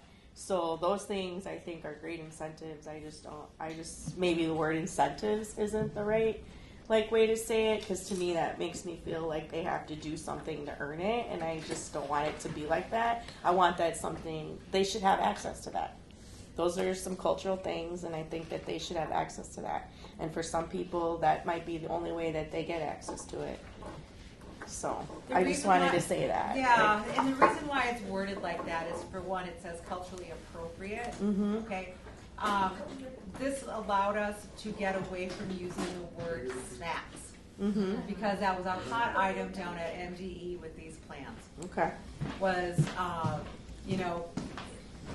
people were just buying up snacks. It was junk food, and so they wanted to put the brakes on that. Yep. So that was the only way I knew how to word it Mm-hmm. to get something. But if you don't want to keep it there, then that's something you can reword, and we can send in the plan, and then if they send it back, we can change it. I mean, I'm going to just point out that a task could even be showing up to your American Indian homeschool liaison Yep. that They is, check it. that's it. like engagement. Hey, Like an Where you been? incentive, yeah, an Yeah. incentive could be, Oh, good to see you. Glad you made it. and you guys get to define however, Yep. We got good snacks. I got snacks for just general population. We got our snacks. You know what I mean? I got ours. So I got our snacks, the good snacks. You know what I mean? And You want those Takis? Did you go to science today? right. Well, and JP said that, like he Class all said, day? Yeah, okay. that's a relationship builder for him, like some of those things. And I think that was a huge relationship builder for me with a lot of the students because I was like the provider of their basic essential needs at school. Like that's what I don't want there to be any kind of representation that like if they I don't want, well, maybe you could go to her and you could, you know, get this or need it. Like, if you come there and you tell me you need it, it's something that I'm going to, you know, provide for everybody. So I just wanted to bring that up. I mean, text or check-in, like, I think that's good too. Or as long as we all understand that it's not something somebody has to come and, you know, has to earn by doing all these things, or like, yeah, that some things are essential and that those are just going to be like provided to them for asking. I think that the word incentive allowed us to do that, and I think those, from what I can remember the conversation of, the incentives is really driven by the liaison, because you know your student, right? You can't be like, oh, perfect attendance. It's like, hey, you went to science 2 times this week, you went once last week. Yeah. That's an improvement. Or because people do that. I mean, that was But, like, something that the I checking could noticed, even so I be- had to be really. like they came to school, and even if they didn't go to any classes that day, they still came and checked in with the liaison. Well, Like they had a person. And check and connect, and different things too. Sometimes people have like a 90% attendance rate, they give out something, whatever. So you can do all sorts of things, or you can do them individually. I mean, just because I went to school less than Amanda, but I improved that one extra class period, Right. you know. Yeah, I guess that too. It's like I want to make sure that that's individual based or individualized. I feel like as long as like the liaisons understand that it can be used in that way. Do you It's not so do you want to reword that, or I mean, I'm okay as How long was as. the positive I'm fine with reinforcement? it. I do Is think that it was helpful for me the because I same, or can take things pretty literal sometimes. So is that Okay. if you Could cut we down do that? on the F word to 5 versus 7, absolutely, yeah, right? Sure. That's positive. Yeah. To the Yeah. point I'm adulting, without I haven't saying used it that once. first one. Good, man. Good job, buddy. you're very Proved quick it, today. man. Okay. Proved it. He's better gonna smack him. Okay. Let's I'll keep do moving it. for land 2, and we Okay. have a lot more to go. Money for that. Okay, so we move to 3. You made it, huh? Made it through the day. I guess I wanted to Boy, say that little, that. to the sun today. Like, well, I just wanted to kind of say that too. With Loud the fun. saying, like, the Loud activity fun. today. It was a teaching opportunity for other classes, but it was also like a celebration. Like, I just really appreciate that you guys are coming. It's the end of the year. It's tough. I'm so glad that you're here. Like, this is just to honor you. Like, we're making you some tacos. Like, there was a lesson behind it, but it was for everybody, and it was just kind of like, we're happy just that we can do this for you. kind of thing, you know. On the other hand, we were having the attendance things, right? So we're doing the, like, if you improved every week, there's a drawing. If you know, so there's still different differentiation. So I think that gets a little complex, though, in managing. I would agree. And that's why I asked. And your personality is different amongst you, all of you. So how you get things, how you motivate students is going to be different with your based on personality too. Definitely. Okay, 3, What page are we on? 10.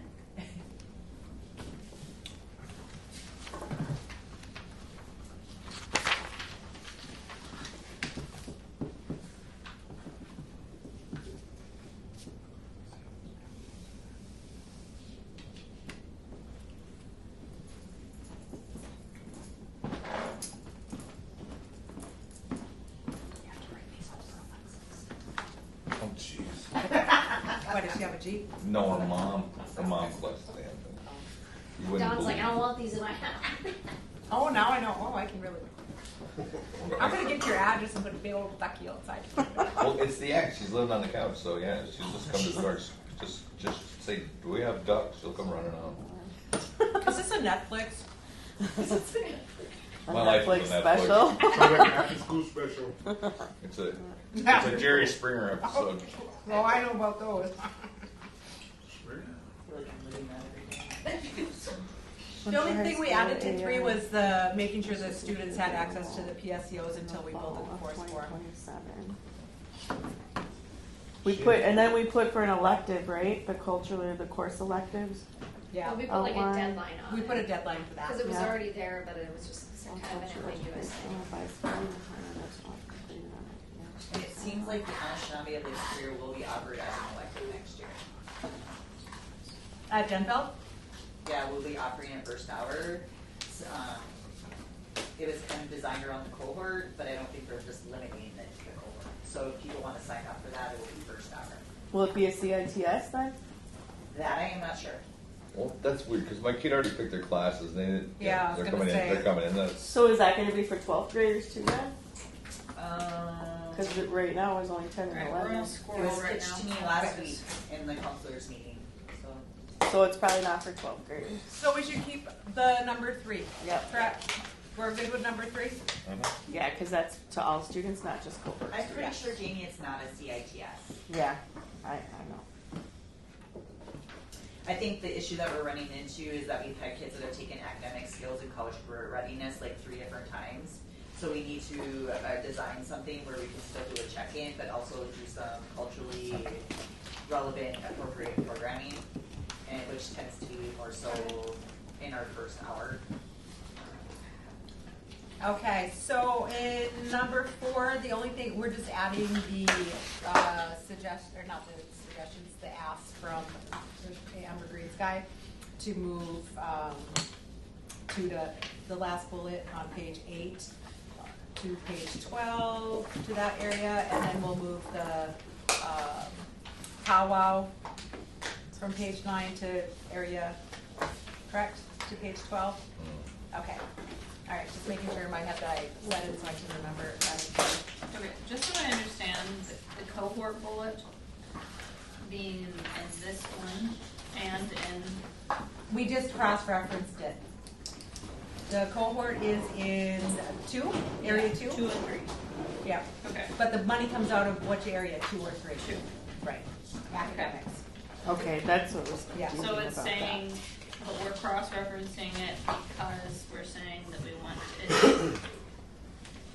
It's just a reinforcement way for people to remember when they're actually reading this plan. Okay. Because it meets both. Yeah, it meets Oh, both okay. areas, I yeah. see. Okay. So, and the more we can reiterate throughout. Again, I think the money part though is up to discretion. Like, there's not a lot of guidance around funding. So I'm saying it just says, What page are you on? I don't know yet, I'm looking for the funding. Number 2, where it comes in, it just says like $2,000 for the cohort. It doesn't give a breakdown of how Yes, they that's should my use point. it. So I'm saying, as So long as for it's her- aligned to the area 3 and 2, it's up to the discretion of the cohort, is what we're saying. Okay.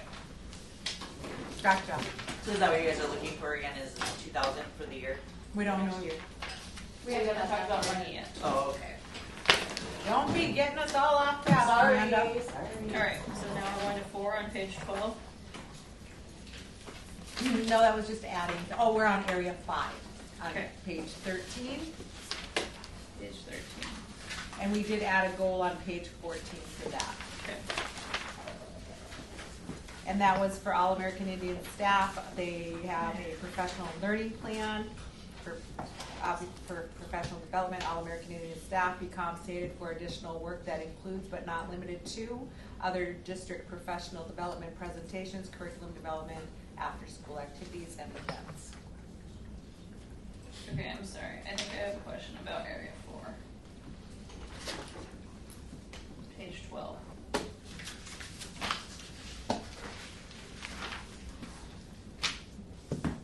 So, Where are you on page 12? page 12, first bullet. Okay. Liaisons will increase academic support by implementing a standardized reporting system such as Infant and Canvas to identify students with the highest need. They will focus and support students by utilizing a contact log for documentation. Attendance, behavior, referral, academic sports. Findings will be shared with AIPAC Committee. To identify students with the highest. Okay, so that, has that ever been done before, Jamie and Justin? I mean, we used to do a monthly report in student contacts. And I think like we all still track our student contacts, or should be, but I guess the standardized reporting system, we would submit monthly reports before that talked about our activities that we're doing. But I don't know about like such as Infinite Campus. I don't know how that will. Okay. So It was the attendance, because liaisons could access the students' attendance inside of it. Yeah, the students on your roster you can access, you should have access to their attendance. Yep. But I guess when you say Attendance, academic grades, support, supporting like that's profile. what I guess that's what I'm Schedule. Mm-hmm. trying to figure out, like how or who we would identify. There's a few other like school systems that we're a part of where there's a group that kind of identifies students with needs. Like we're not, it's weird how we're included or not included in that. And then I guess some of that too is like, yeah, I don't know, that's weird. It just sounds weird to me. The District American Indian. And I guess maybe I'm struggling with the system such as Infinite Campus to identify students with the highest needs. I think it might make more sense if you say we'll work with your Mars coordinator to create ad hoc lists that are relevant to your sites that you work with. Well, I don't think we need to be so specific. I just wanted to make the point that we need to standardize. I think standardize who we're working with, how we're keeping track of that, and then how are we tracking improvement? I guess. Yeah, because we don't always get all these referrals and we don't get this paperwork. And like I could sit around and dig through everybody's profile on Infinite Campus, but then I'm digging through It's also everything. different for elementary and secondary because elementary is kind of largely shifted to EduClimber. Mhm. So we can talk about the weeds of this. I just wanted to say maybe we need to. So make I guess a little this bit like too, so right now, like sometimes I offer direct academic support with students. Other ways are maybe like checking in with their teachers, seeing what they need. There's a lot of tutors or other people, like making sure they have time to work with those. Like if somebody has reading interventions or math interventions, I guess that's why I always focus on attendance too, because there's a lot of other things that they maybe should be getting or are supposed to be getting, and so unless they're here all the time, they're not necessarily getting all their interventions. Yeah, and last thing I'll say, and then I'll hand it to Dawn Lydia, is also right now in the job description, there's a lot of There's none sped of that. stuff in their job description. This doesn't talk And there's about nothing this. in here about that. So that's something to consider as well. So there's not a process. Let's say there was a behavioral thing that happened at the school. There's not a process that a piece of document. There paper, is. I'm digital, not just saying we're not that you necessarily would part get- of it. That they won't be supplied to say, oh, this one of your students, this happened. Sometimes yes, sometimes no. Sometimes That's an IUP. inconsistency. It is It's inconsistent, inconsistent. and it depends on probably the level of the action and what's going to be done about it. And the relationships that you have. Yeah. Sometimes they'll call me because they want me to help them call home, or they might come get me to talk to so and so. But then whatever happens after that, I'm not a part of that conversation. So there is no process for this. Basically, is what's happening right now. I think the idea behind this, what the question for bullet one is that within the system of the job descriptions, I saw Check and Connect. And I know within Check and Connect, when we had it at the Ojibwe school, it was really data driven. And so the liaison, I don't even know what we called them. They were just Check and Connect. It was actually Edie and Caleb. And they got their caseload, right? So we said how many students needed the most support would be on their caseload. So they had their caseload, no more than 25 each. And then they would run these numbers, like, oh, did you show up to the school today? Are you passing your classes? So they're doing all these check-ins, and there were forms that they filled out because they had to put it into the Infinite Campus to show the grant folks that they were doing what we said. So they have the forms already. That was kind of the thought process behind that. I think that the data from like a Check and Connect thing, the reason like I wanted it included into how we talk about these things because I found that my student benefited specifically from it. In fact, I think their attendance improved quite a bit, and I was made aware of what the situation was more at school, right? So, because a lot of like getting the data is great for the parent committee, but a check and connect that's going to reach out to a parent, you know, is great for that relationship. Yeah. So what do you? Well, and then Duluth supposedly is with the multi-tier support system too, which totally blends right in with what that is, and that what they say they are doing in the schools. So I think it's a good thing to keep them on their toes, you know, in that sense too. The difference I feel like I see with that is that they're given a dedicated space to do their work. They're giving a caseload of 25 kids that they're able to go around the building and check on and keep up with, like, and maintain. And like our experiences, sometimes it's between 90 and 120 kids. Which And is so- an issue. It is an And issue. also, but to me, actually, the larger issue is everything else in here that we have to do and who we're relying on to do it. So I know we've talked a lot about that as a team. Is the capacity gap is pretty large, and so I do think it's hard for my team to be like, well, my job description says this, but then school wants me to do this, and then in this plan it's telling me to go To do this. Yeah. So that is a real thing that I think we're trying to navigate right now, and I told them today, you know, I don't want to overwhelm folks. So I think that's why I'm asking, because it's like, what does this group expect from our team? Because, and that's why I'm saying I do think we, of course, have to put more responsibility on the schools, but let's face it, even if we say you're responsible, they're still going to rely on us for how to do it. So Well, it might be the bottom 10, you know, you never know, whatever it might be. Well, I mean, is that what we're gonna do? Is we're We gonna have a comment from Sorry. an online participant. Brenda? Go ahead, Brenda. Not so much a question as a comment. Amanda brought up the relationship building with students. And then Marisa, you just said like staff. Basically, I feel like it's workload class caseload. Amy alluded to the amount of students that they have to work with. This line item to me feels like it's like a piece, a little piece of the picture. I think I can see what AIPAC is wanting from this. It's like you want some sort of data. I know one of our coordinators at one point had tried to set up an online type reporting, like a monthly reporting system. I think that kind of fell apart. I don't know if people just aren't really familiar with our Google systems or what, but we could potentially explore doing something like that, but that relationship piece is huge. I'm certain you guys see the coordinators or the liaisons are seeing kids who just come in because they need to take a 5-minute breather.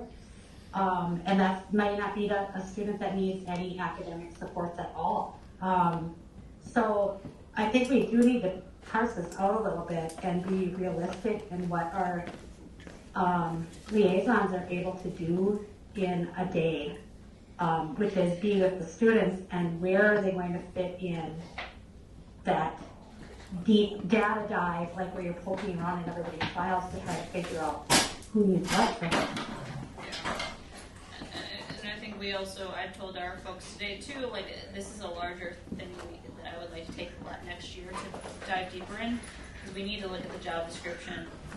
We need to look at, okay, how are we identifying who we're working with, and then what are the systems? Because I'm down, I would be totally down for check and connect, but that's also an undertaking, right? You gotta train, you gotta, so. You don't have to do the entirety of it because We can take pieces of it. Yeah, we could take at least the forms and make it somehow similar. Electronic or something. Yeah.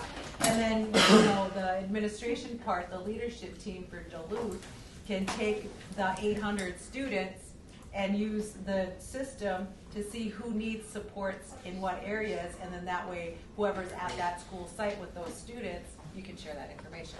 Yeah, and I just wanted to emphasize that our team is going to have a focus like on teaming and training next year, because another thing again that's not represented in here is that we get called to go to IEP meetings across the district, right, as representatives.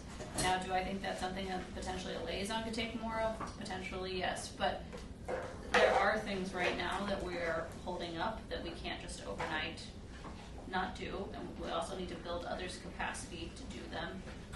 So, that's pretty much that. I just have 2 comments, and just based on like our recommendations a couple of years ago, like actually asking our liaisons to identify maybe a caseload of 20 to 30 students that they consistently check out, and they can be fluid, like, oh, you know what I mean, I've gotten this one, this tier 2 student, you know what I mean, a little, you know, a little further along, and they needed a little less support, you know, just because a caseload of 150, you can't manage that. So just like letting them create their own kind of targeted student list might be helpful. That's the only comment I had about that. I think Amanda's hand was up next, then Jamie, then Lydia, then Dustin. So my thought on that is I don't want to limit, like I don't think we should limit our liaisons with people we can interact or work with, but I do think it would be beneficial to have like somewhat of an assigned caseload. Like just speaking for instance, like with the cohort kids, right? So I'm listed as their case manager, Jamie's their liaison, we also have JP as our liaison, we also, many of them have Check and Connect, right? Like my whole thing all the time is I want to make sure that I'm not making a phone call that every single one of them made home already this week. So that type of thing, that overlapping of what we're doing, which I think happens quite a bit when you have so many people that are considered their person and no clear communication on whose responsibility is what. So that's where I really have been kind of like gearing towards actually having an assigned caseload this year, is just because I've had parents really pissed. This is the 3rd phone call I've gotten this week because so-and-so called me, so-and-so. So now I'm on an email like, okay, Jamie's on there, you know, Faith's on there, whoever's on there, like who has the best relationship and who has the most contact with this parent right now, you know, because I don't want to be doubling up on phone calls. I don't want to be stressing our families out and our kids out more than they're already stressed out, right? So, and another thing is, what I feel like I'm seeing at Denfeld is that I'm sorry, I don't know the total number that we have of American Indian students here, but I do also know that I feel like there's a pocket of kids that are getting attention, resources, and all this other stuff, and there are a lot of kids that are wandering around and have had no contact with anyone, no interaction, no support, no nothing. So like, are we just focusing on these kids because these are the ones that will engage with us? You know what I'm saying? Yeah. So like that's where I feel like sometimes like we're missing a huge part of our community here. The quiet ones especially. That's concerning. Well, a couple things like to say about, so I like Check and Connect. All the trainings that we've been to and then the documents they show up are all centered around relationship building. And so for myself, and I think some of the other ISPECs who have experience with that already, it doesn't feel like real productive to us to have to write down the answers to questions like how somebody was doing today and some of that stuff, but we don't struggle with relationships. Like I've always felt very deeply that it's like a lot of that training should be given to teachers because they're supposed to be like the first call home and they should be connecting with parents, and they're the ones who struggle with that a lot, and they come to ask us to help make those connections for them and things, or to call and talk to parents and tell them those things. That's one. Number 2, there's definitely a pocket of kids that are not around. A lot of times if somebody has a Check and Connect person, they also have a liaison and like 3 other people. Like a lot of the kids in the cohort have 3 people who are walking around following them. And there's this whole other group of kids still walking around the building that are not being addressed at all. You know what a 504 program plan is? So as a 504? yeah, but as a American Indian liaison, like it would be hard, but that's why I've always talked about, like, if you have a caseload of 90 to 120, that one of the first things you should do is be like splitting that into a tier system and deciding on what you have and how you're going to offer each person. That's something that I would like to share with the rest of our department, to show them how I've done that in the past and how we can move forward doing that, because I think that's how we align some of our process, is that we all learn this kind of process and how to do that and how to function in the school to do it. Yeah. and that you have to do that. Like, I feel very strongly that a part of why, you know, there's a struggle for engagement here sometimes is because if you're a student, if the district is getting money for your American Indian student and they don't feel a benefit from the program somehow, then you're going to always have this lack of engagement. You're going to have a struggle getting people in the room and getting the buy-in. You know, and then you'll have people not wanting to fill out their forms because they don't see the benefit of how this is impacting their student. I've had people tell me that before. Like, oh, no, thank you. Like, you know. So we have a couple things that we definitely have to work on there with that, for sure. But, yeah, there is not a great system. Even when kids are referred through some of the referral systems here, it's like, oh, well, we're not going to try. This is the kind that people have told me. We're not going to try that right now with this student. We'll get back to you about that. So I don't know when I didn't become part of this. I have to come to all your meetings. You want me at the attendance meetings. You want me at the behavior meetings. You want me at all these intervention things. But I don't know when I became like a part of where I don't get included in the solution part, or that we're gonna hold on that, because I don't know any kid, even with 3 people, that it has enough support all the time to be where they need to be yet. So I guess that's what I have to say about that. So I don't know why anybody would say that to me, like, oh, we're gonna come back to that, you know. So, and I haven't seen a lot of other interventions created. Like, I don't know what we have for interventions when we're talking about like these students. Like, what are our attendance things? What are we trying to get them here? How are you supporting them? I know we have an attendance person here now, you know, but I still don't know entirely what their process is and how they support a people with attendance, besides, like, Well, they don't telling in the them middle they school. come. Well, they don't at any level. They don't at any level. Yeah. So, just, like, to put that out there. So, there's some of that, but I guess I'll stop now. And sing.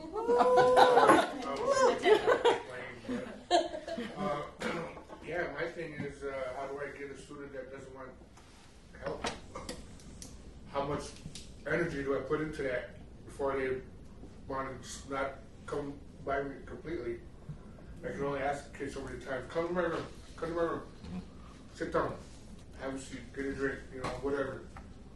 You know, and then to a point, it's going to be like, get away from me, that type of thing, you know what I mean? And I don't want to push myself on it because I don't want to make them feel like that, you know? And I want them to be able to come when they want, when they feel like it. You know what I mean? They should be able to come to it when they feel like it.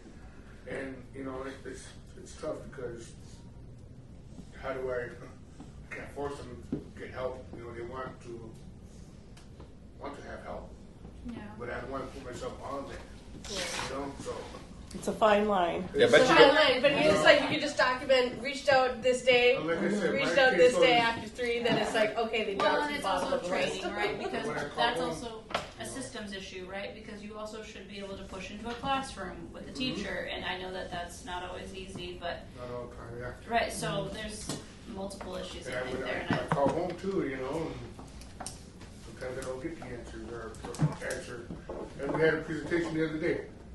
I have 7th and 8th graders talking about culturally based events. I saw 3 or 4 of my students crash out, at the puppet thing, sleeping. the shadow In yep, guarantee you, just cold.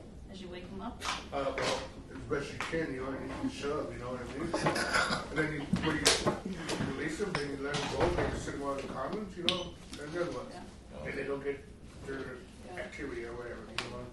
So how do I, you know, I would just be for like, the people that want to come and do do you it? see the nurse?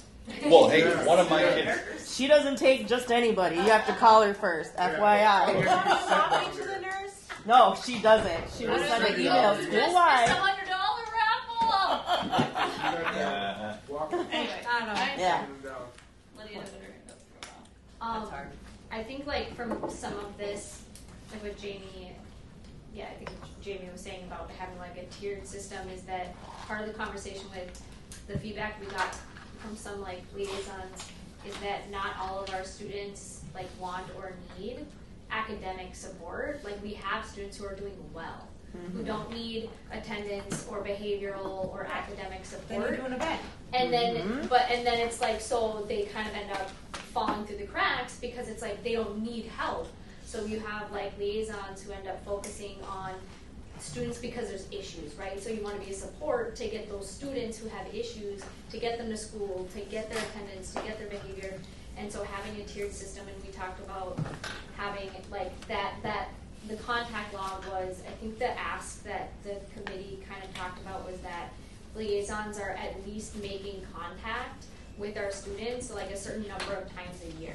So even if that student doesn't want to come to your group or doesn't want to hang out in your room or like they don't need to be sent it for something or whatever, like that there's some document that they were at least reached out to a certain number of times a year and that there was contact made with every single student, even if you're not actively like engaging with them on a regular basis, whether they don't need it, they don't want it, like whatever that is.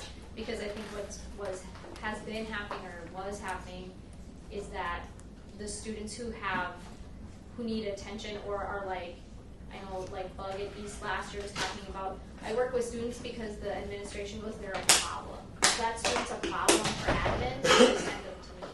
So I end up working with problem students. So like that was that like contact log of the tiered system of like these students just are like, I check in with them and they know that they can come to me for stuff versus like I'm engaging with them daily or weekly was like the thought behind some of that. Did Liz have a comment? Liz said, I think having, go ahead. She says, I think having a log or checking in and out form for those that do just need a break can be beneficial of tracking actionable time with students because while they may not need the education support, they are getting the emotional and mental support they need.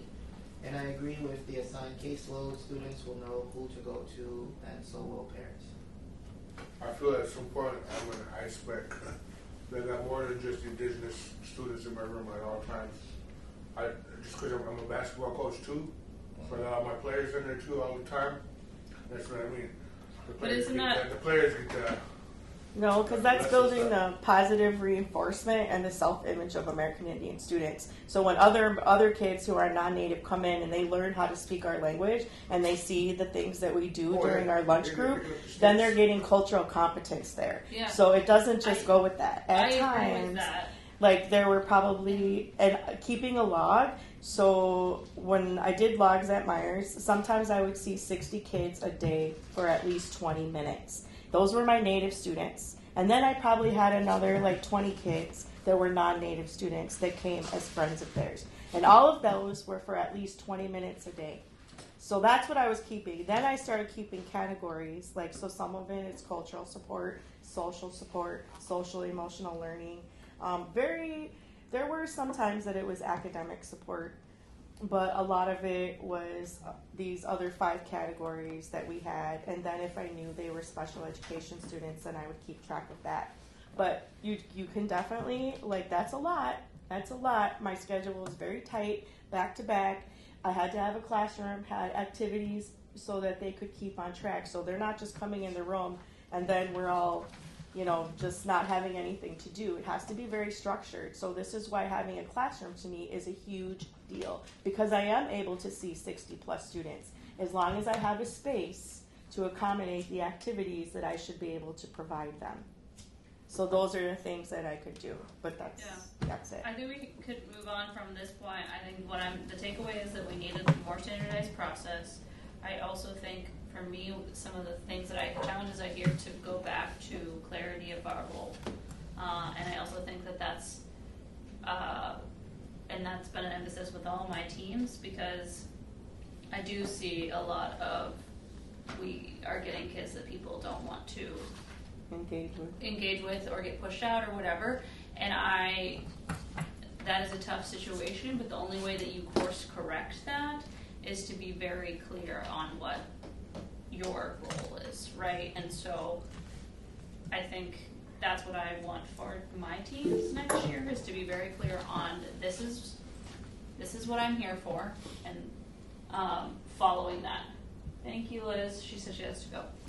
Okay, so I think I'm fine with the language how it is. I just wanted to. I'm fine with us. That's all it encompasses. So, I think. And I know there's challenges I've talked about. I know we have had a lot of people express very serious frustration and challenges with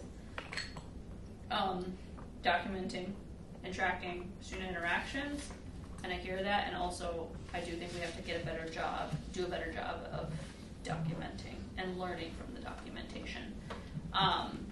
So I think there's more to come there. Anything else in area 4?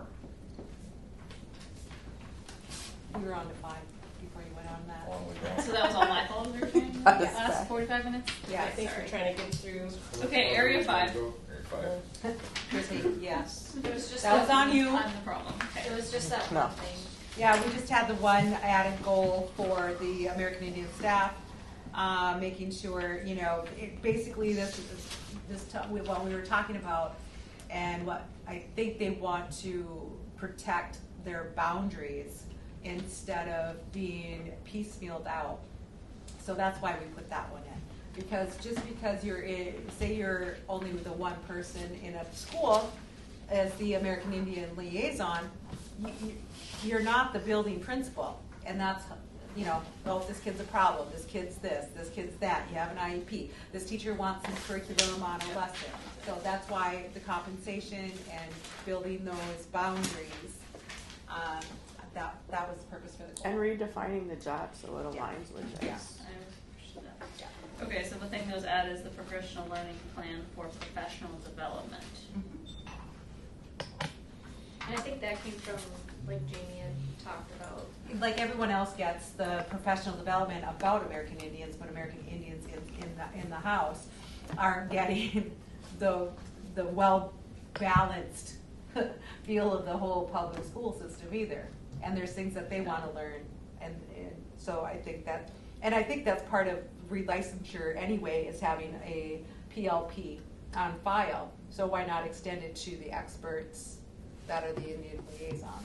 Are you guys considering language in that too? And providing, in what? Well, just like the professional development part, because like I met with the emerging teachers, and that was like a major concern of ours, is that like when we're getting professional development, it's very rare that we're getting language specific or culturally appropriate specific professional development. And that's why we'll individualize it that way, Yeah. because some people are not going to be Ojibwe. Yeah, that too. So exactly. just kind of keeping it Yes. on We your talked reads. about facilitation, like being a facilitator of those conversations and other things that we had, addressing teachers. Sometimes we're the first person that has to address a teacher about a concern. So, how do we do that in a good way? And just, all that. Conflict management. yes, conflict management. Yeah. All good stuff. All good stuff. So just to clarify, all American Indian staff is all American Indian staff from paras all the way to admin, including our language immersion That's a good teachers, point. Are we our saying- Ojibwe classroom teachers. Like, are we saying just like the Indian Ed Or department? So like Yeah, the are we saying people who liaisons? identify as American Indian? Are we saying, what are we? I guess that's, Yeah. I took it as all American Indian staff, because again, there is statute related to recruiting Well, and those that retaining serve the- American Indian staff in Maybe our something that like schools. those that serve the American Indian community Yeah. or our American Indian community, because like So, I feel like I would think that all American Indian staff in a district of this size that half the time can't identify who they are, at least would have the opportunity to say, hey, Yeah. professional learning plan for all American, oh, what is that? yeah. I like it. I'm worried about the implementation. Because, like, for example, Masabakong teachers. The implementation of their professional learning plan, which is a lot of current professional learning is driven by state requirements. Yeah, 'Cause and they're so is teachers. so there's enough state statutes for American Indian students in the district to ensure that the American Indian staff, for recruitment and retaining them, that this is available. Yeah. So it doesn't matter who you are. You could be a second grade teacher at, I don't know, Myers, right? Mm-hmm. And I might not look Indian, but I am. Yep. But I have to sit through all these other things when I'm like, oh, what should I be doing for the American Indian students? Or who am I? It could be multiple. I think it's just a way that it could potentially build like a community of those that aren't on staff in the American Indian program. Especially when you have language coming up now that's going to be required. because as soon as someone in a building says, I'm American Indian, so let's say I worked for Duluth, right? And I'm a social studies teacher, and they find out I'm a Fond du Lacer.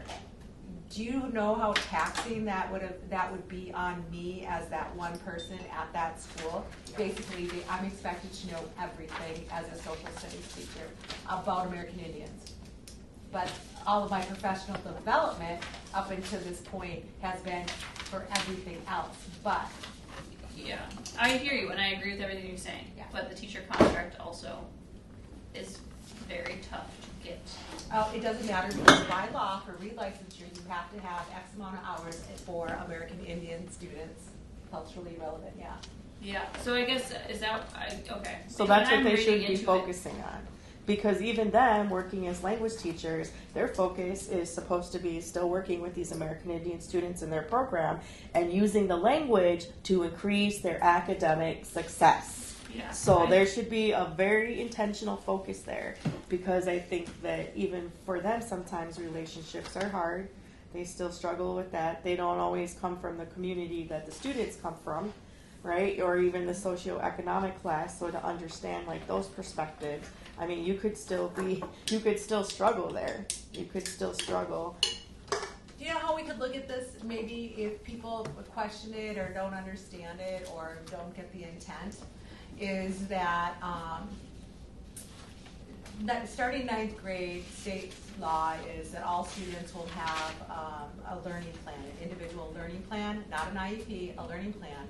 And one of the things that, for TNEC's perspective, is they should also have a cultural goal. Yeah. And so, why would the staff, especially with the new laws, like they probably don't even know all of the new laws. Right. Even that. That could be one. Like, I'm an American Indian and I don't even, I know that here at Denfeld, there's some questions about what the requirements of optional language is. Because the class sizes have dropped so much that they were considering only running Ojibwe 1 next year. And I was like, I don't think you can do that. Like, I think you have to run the 2-3, at least, you have to at least offer a split or something. And I'm not gonna lie, I didn't have all the data to support that, but I was like, I don't think that you can do that. Like, I will pull up what I can, but like the same thing, like, yeah. Like, especially with language. Yeah, too. but that limits so many people. Like, when you're only offering, like, the CIT part or whatever, there's a whole group of kids that aren't getting any language. That's kind of like the issue, like, with Wasabi Kong. If you can't go to goal, then how are you accessing all these other things? Yeah, that's the question. Like, it can't be just this one silo. Yeah. And that's all we have right now. Like, or it's very limited in some of that. Like, when I was talking about other courses, for American Indian students, that's what I was talking about. For kids who are not going to take CITS language, then what is going to be their opportunity to have language? What is going to be their opportunity to have cultural classes, learn American Indian art, do any of those things? If they can't take a CIT class or they can't do that, then they're just not going to get it, because that doesn't sound right to me either. Well, if you read the law, it's access, and so if you're limiting the access, that's an issue. Well, and there's a law about cultural exposure and Yeah. language. So that's more the issue, is the access. I would just like to say, and it might be appropriate for this section, maybe introducing language tables. Quiz bowls. You know what I Trying to mean? do. Like, if they're not offering that, especially Oh, for those Wasabi Kong students who might be looking for that language as they transition to the It other should schools. be in the language grant. Okay. Yeah, also Quiz Bowl is already somewhere in here. Yeah. And so another thing is too, like next year, just to put it out there since you guys had it in the plan. For me, if I am teaching, like for one thing, next year it's going to be for sure Ojibwe 1, for sure Ojibwe 2. The 3 CITS was actually brought by the community. They wanted the kids to have the option for CITS through Fond du Lac. That wasn't something that I was like, hey, I want to limit people's options. I only want these kids to have access to this or anything like that. That was brought to me by the community that we wanted our kids to be in CITS courses. We wanted them to have access to language through Fond du Lac. That's how that all came about. I was asked to do that. It wasn't something I volunteered to do. We could easily run a 1, 2, 3 no CITS that's easy to do if it's not something that our parents and our community want. But another thing is too, is like with the quiz bowls and like things like that, what we're running into is so many of our kids and our families are working. They're working multiple jobs, they're working right after school. So to be able to, like, I've been trying to develop a quiz bowl team for almost 10 years in this district, and I've not been able to get anyone to hook onto it, partly because they just don't have the time to commit to it. So next year, the plan is for CITS 3, or 3, is that the quiz bowl structure is going to be integrated right into the class. Yeah, that's a good way to do it. And then also offering family engagement nights where we do language tables. So those are just some ideas that have come about. But yeah, I personally, like, I'm okay with level 3 being CITS or not. Like, that wasn't even my idea. Because they can still take it in the ballot. So what group are you meeting with to talk about these things?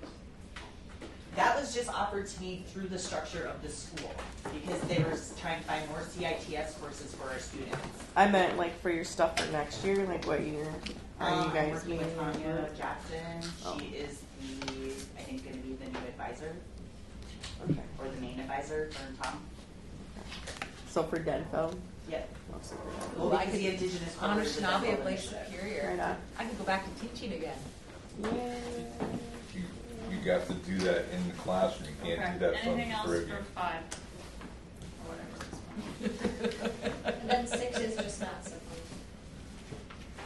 Yeah, area 6 is what the school puts in.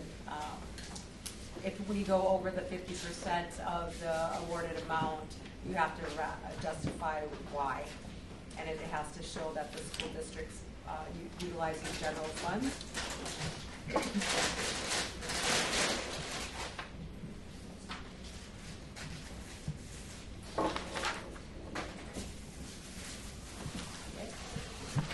I think so. I'm just processing this. So then our next step is that we can't send this in because we don't have it in draft form, so we still have to allocate the monies throughout these areas for what the requests are from the goals.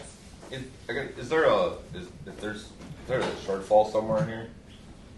Is there a mechanism that we can like Yes. have a route or do something? Yeah, and that's why Marisa was talking about an end of year barbecue with some t-shirts and stuff and getting people together. Right. Is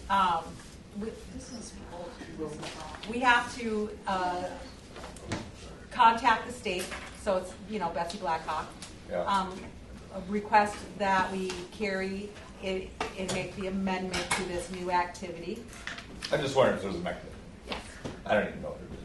Yeah. And So- they do say you have to do it by a certain date, but MDE also states that they will work with you because any money that goes back from this goes back into the state's general fund for K-12 MDE. So we want to spend the money, and they want us to spend the money. Bring something for Xander. Okay. I wanted to ask you. Don't forget the tortillas. So is that for the state? That's for the state then, that's not even talking about JOM, because I knew we threw that around in JOM a little bit. Okay, that's something different. No, Fond du Lac has a choice to freeze your funds if you're not utilizing them. They have other mechanisms. No, but we talked about having an end of the year celebration using JOM funds. So is this the same thing? We're talking about something different? Well, Or it could be For staff. it could be a combination of both. I guess that's where I get confused because that sounds like supplanting to me. Well, no, we just Oh, hold on. What do you historically mean? What pay is for ourselves. supplanting? I guess the way it was described to us when we had that MBA training is if something is provided for in one of our grants, we cannot also provide for it in another grant because that is supplanting. You can have a JOM end of year barbecue or Valley Fair trip, whatever, right? If it's approved. And the state aid can also have an end of the year because the American Indians that check the box are not necessarily JOM. Okay. So two first. You got a different class. I guess that and that's probably that's what I don't understand as far as how that was described to me. Remember that going forward. If it's two separate events, right? Business. If they're two opportunities for Yeah. these students, that's not supplanting. I get that. But when it's one event and You're saying, oh, we're going to use we provided for it in this grant, and then we're also going to use our JOM fund. You know what I mean? You could use JOM funds for the end of your barbecue if you want to provide transportation. So like if the So use it for the transportation. if Yeah, the state okay. aid is paying for the food and they're paying for T-shirts, then the JOM can say, oh, we're gonna have some bouncy houses and some raffles and No bouncy houses, insurances. So I'm just saying. So there you could hire the drum or That makes sense to me. So it can't be. So funding sources, you could use multiple funding sources to support An event. one event. You could use multiple funding sources to support it as long as they're not supporting the same thing. Is that what I'm hearing? I don't really like that because then you're kind of. But if JOM wants to do something in addition to what an end of year barbecue would be, then they could do that. Oh, we want to make sure all the kids get there, so we're going to make sure there's a bus or there's a van or something like that. Or we're going to give out, mileage or whatever it is. JOM's responsibility is spending it on JOM students first and foremost. Yep. Can I get a motion to adjourn if we're all wrapped up? Hold on. I know because there are some money things. We're not doing that part today, I don't think. I'm talking about spend down things. Oh. Spend on things. So if there's extra money, which there will be because we didn't have a coordinator. So there will be some monies that we didn't allocate into one of these areas. The Christmas in July thing? Yes. All right. Ooh, man, We need it. listen. I mean, I got two students. Sometimes, Jen. I got two students. We need an Xbox, and then we need a PS5. Hey, you ain't getting me one. So we have a list of ideas of things to spend money on, but I also got some things in my inbox very recently. I have a question. When don't we have to do the budget for this? Yes. Yes. So we will have to work on that and bring it to you for the next meeting. On the 10th. Yes. So I wanted to make sure that. This is time sensitive, so that's why I'm. I motion to. Oh, she's No, we're doing no, the she's giving us the rundown. Christmas in July thing. I know, I just wanted to be able to, but we gotta, while we're here. No, I Christmas just want in to talk July. about some of the ideas here. I oppose. So, we have already talked about cataloging artifacts, and getting rid of a storage unit. We have talked about creating summer kits, and potentially paying someone also to deliver summer kits, because we are not going to be able to get that done in time to get. What's involved in the summer kit? Oh, I think it'd be different probably for elementary and secondary, right? Like You know, books and activities? activity We've books, done that crayons, all sorts of things. We also were thinking about getting some sewing supplies, and we have the sewing machines, and we can use them, I think, in our space next year, so it'd be good to have some sewing supplies and fabrics. Obviously, those do not go bad either. We could do a summer sewing workshop. We also talked about an easy thing that again doesn't go bad is like paying someone like Phyllis Pohl to make more regalia, because then we could have it on hand for next year. We also talked about t-shirts for the barbecue, and then also t-shirts for Juneteenth, because we're hoping to have a table at Juneteenth. So handing out t-shirts. Wait, are we not Yep. gonna? Yep. Like Denfeld showed up and they had a table and they passed out Denfeld shirts to kind of get our name out there. There was a request came in from Denfeld about cases for artifacts. Like They're not all display artifacts. cases. They're Display just, cases. yeah. He needs to stop using that. So I'm using what term? Artifacts, like not all of them are. Oh. They're cultural items. Thank you. That would be more Thank you. appropriate. Yeah. We need to do an inventory, but I think it could be worth buying more bag away win kits, lacrosse kits, so that we have some for each school. And also, my understanding is that we need cases to store them in. Sticks. potentially. I don't know. Someone was asking me Bags. about that. Okay. Okay. Totes. Travels well. Yeah. So I feel Carries like well too. And then something that came in recently was Masabicon was asking for materials. Or I'm sorry, let me pull up the email. I don't have a lot of. Do you know who pays for the subscriptions for like the word wall and stuff? That has been an issue, and I don't really know. No. Wordwall is a tool that we all use as language teachers. Oh, Yeah, it's a online language tool. I think Masabicon maybe relies on it a little bit more than many places B&I, but it is a helpful tool. But it's also like What does Masabicon want? Masabicon wants totes for equipment like watt drills, axes, shovels, metal sap containers, knives, hatchets, and agricultural game items. Go hunting with them. I was gonna say so. I don't think Sounds they're like sugar bush stuff. They want storage for their gear. we all want storage. I'm just telling you what came through. They want like I storage said bins. they want storage totes is the word that it says here. I have no idea how many, how much. Plus but storage. They want storage totes. No, they just want the bins. There was also a request for curriculum writing over the summer. And that was a pretty big expense. That was around 10 grand. They're gonna be under, if you grant them that out of here, you're gonna be supplanting on the revitalization grant. So does it say in the guidance that if it touches curriculum, you're not allowed to use state aid to pay for it because that's something the district. It's already in the grant. Yeah, And it's already in the. That was gonna be a no. The language is, you can do it within the grant, but it's like, if they want curriculum at Masabicon, their district is supposed to pay for it. If you want Wasa Navida for all 7th or 8th graders, then the curriculum has to pay. Okay, so those are. Can I also bring up the issue with just like the curriculum stuff is that there has been a number of different situations where there has been monies and hours granted for curriculum writing, and then all of a sudden like the curriculum isn't housed where there's access or it's lost somehow or whatever, so it's like the money's just again going out the window.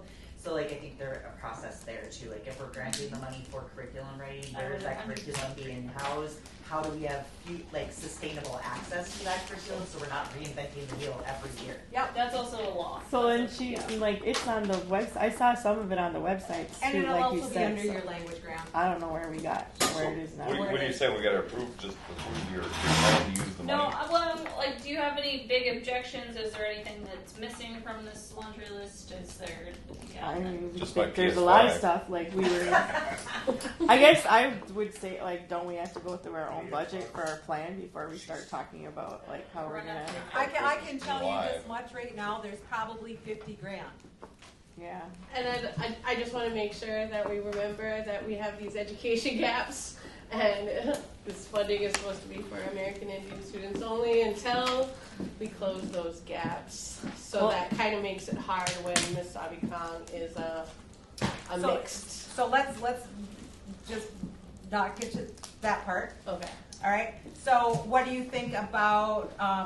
So they're gonna have to hire someone to catalog all the stuff and store it. and clean Potentially that up. multiple someones, because Yeah, because we're crunching on time. This money has to be spent by June 30th, so the invoices have to be definitely in, so there can be reconciliation with it. So I don't know how you all do additional duties. The priority that we talked about was the American Indian staff first, and then American Indian person potentially, if that could be. So Marisa's up to date on that part. If you want to do the summer kits, we need to order them. And I know there's lots of cool coloring books for the kids too. I checked on that. American Anishinaabe concise dictionaries would be good to have families, so things like that in the Little kits. beanie kits. You could do little kits, yeah, they do have little kits and stuff. So it just kind of engages, keeps people thinking in the summertime too. And then the regalia was a big one because I noticed a lot of the students at Lincoln even, some of them don't have the money to do that stuff. Yeah. So you could either order the ribbon skirt kits right now too, or you could have people making them so they're available. I actually had a question Yeah, about that sure. because Second my note, daughter would. Oh, Is there any more Village Court kids left over? Yes, There is. I believe so. I don't Or think did you- there's much did you left. bring them to the JP Apollo? was using some of them for I the saw sewing some in the class. office today. Okay. Okay, Oh, I forgot to look for that healing. okay. But But we can order. possible at all for a student to check out a sewing machine over the summer to make things like ribbons, Yeah, skirts, and like a library, like you could ribbon make shirts. swords. Just like check it out, bring it back.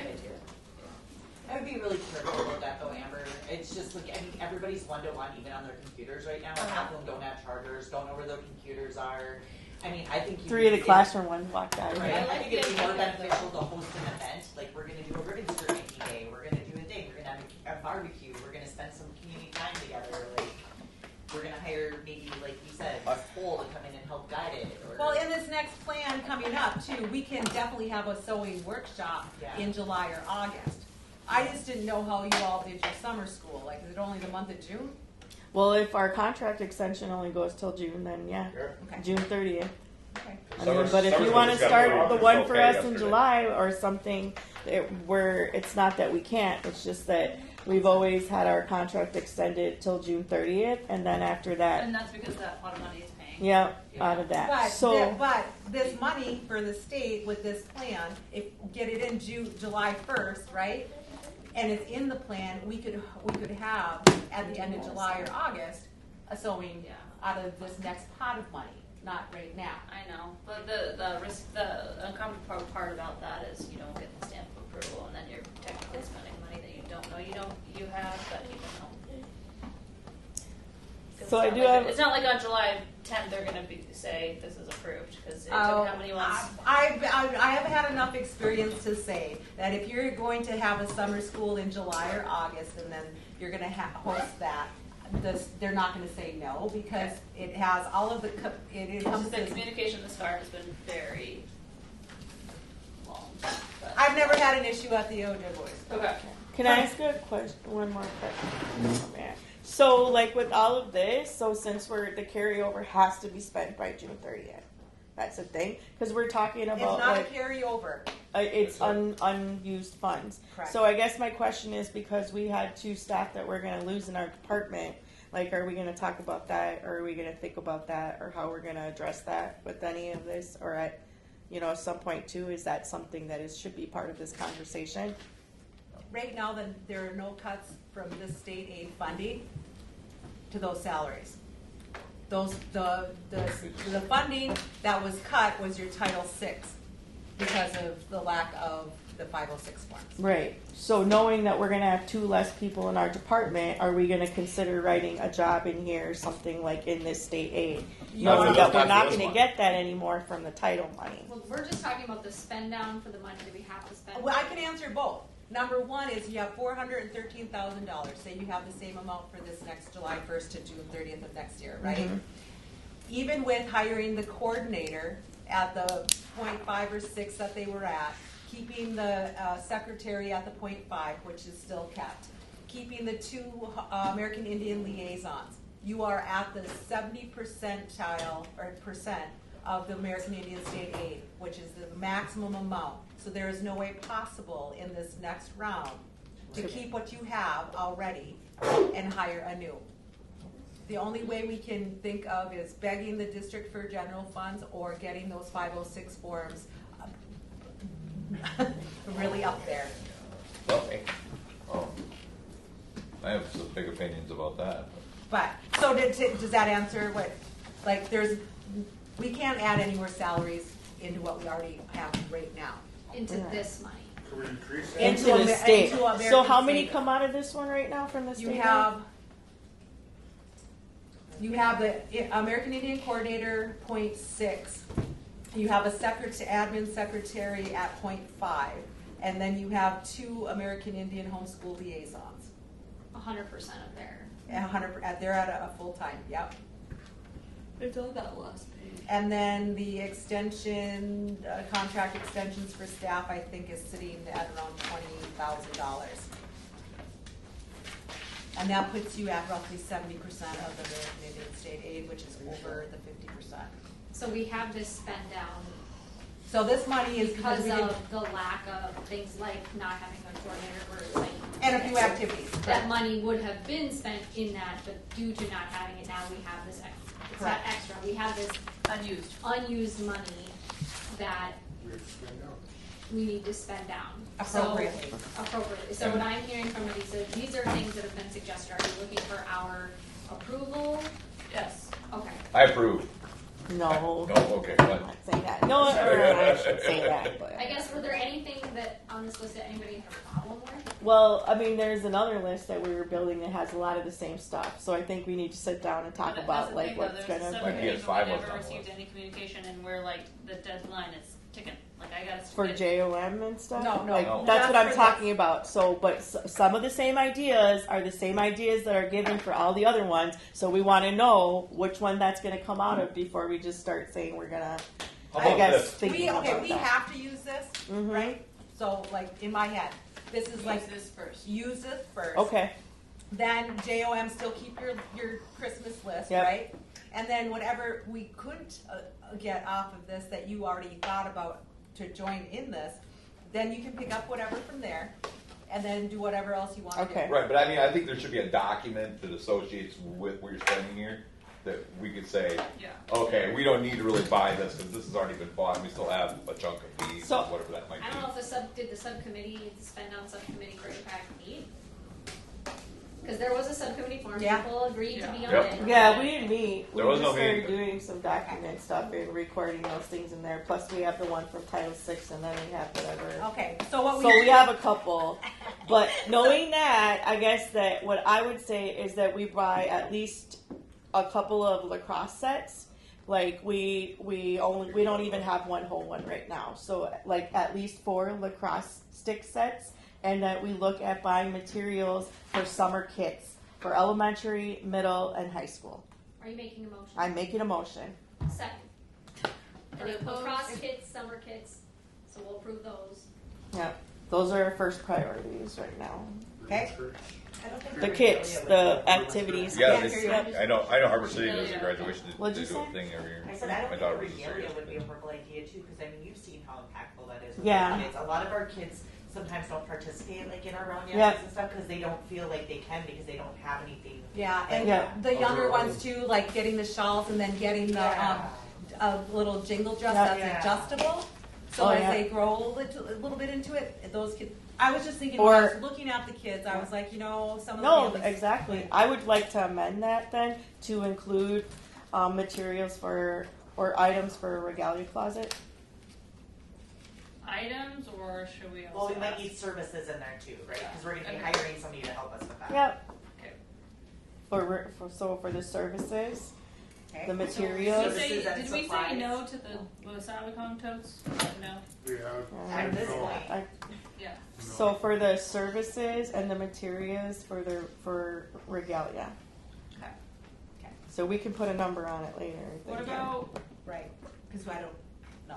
Right? Yep.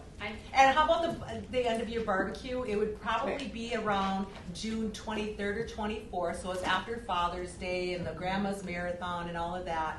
Hoping we can just, use Bayfront or something like that if it's available. Have hamburgers, hot dogs, some T-shirts, have a drum.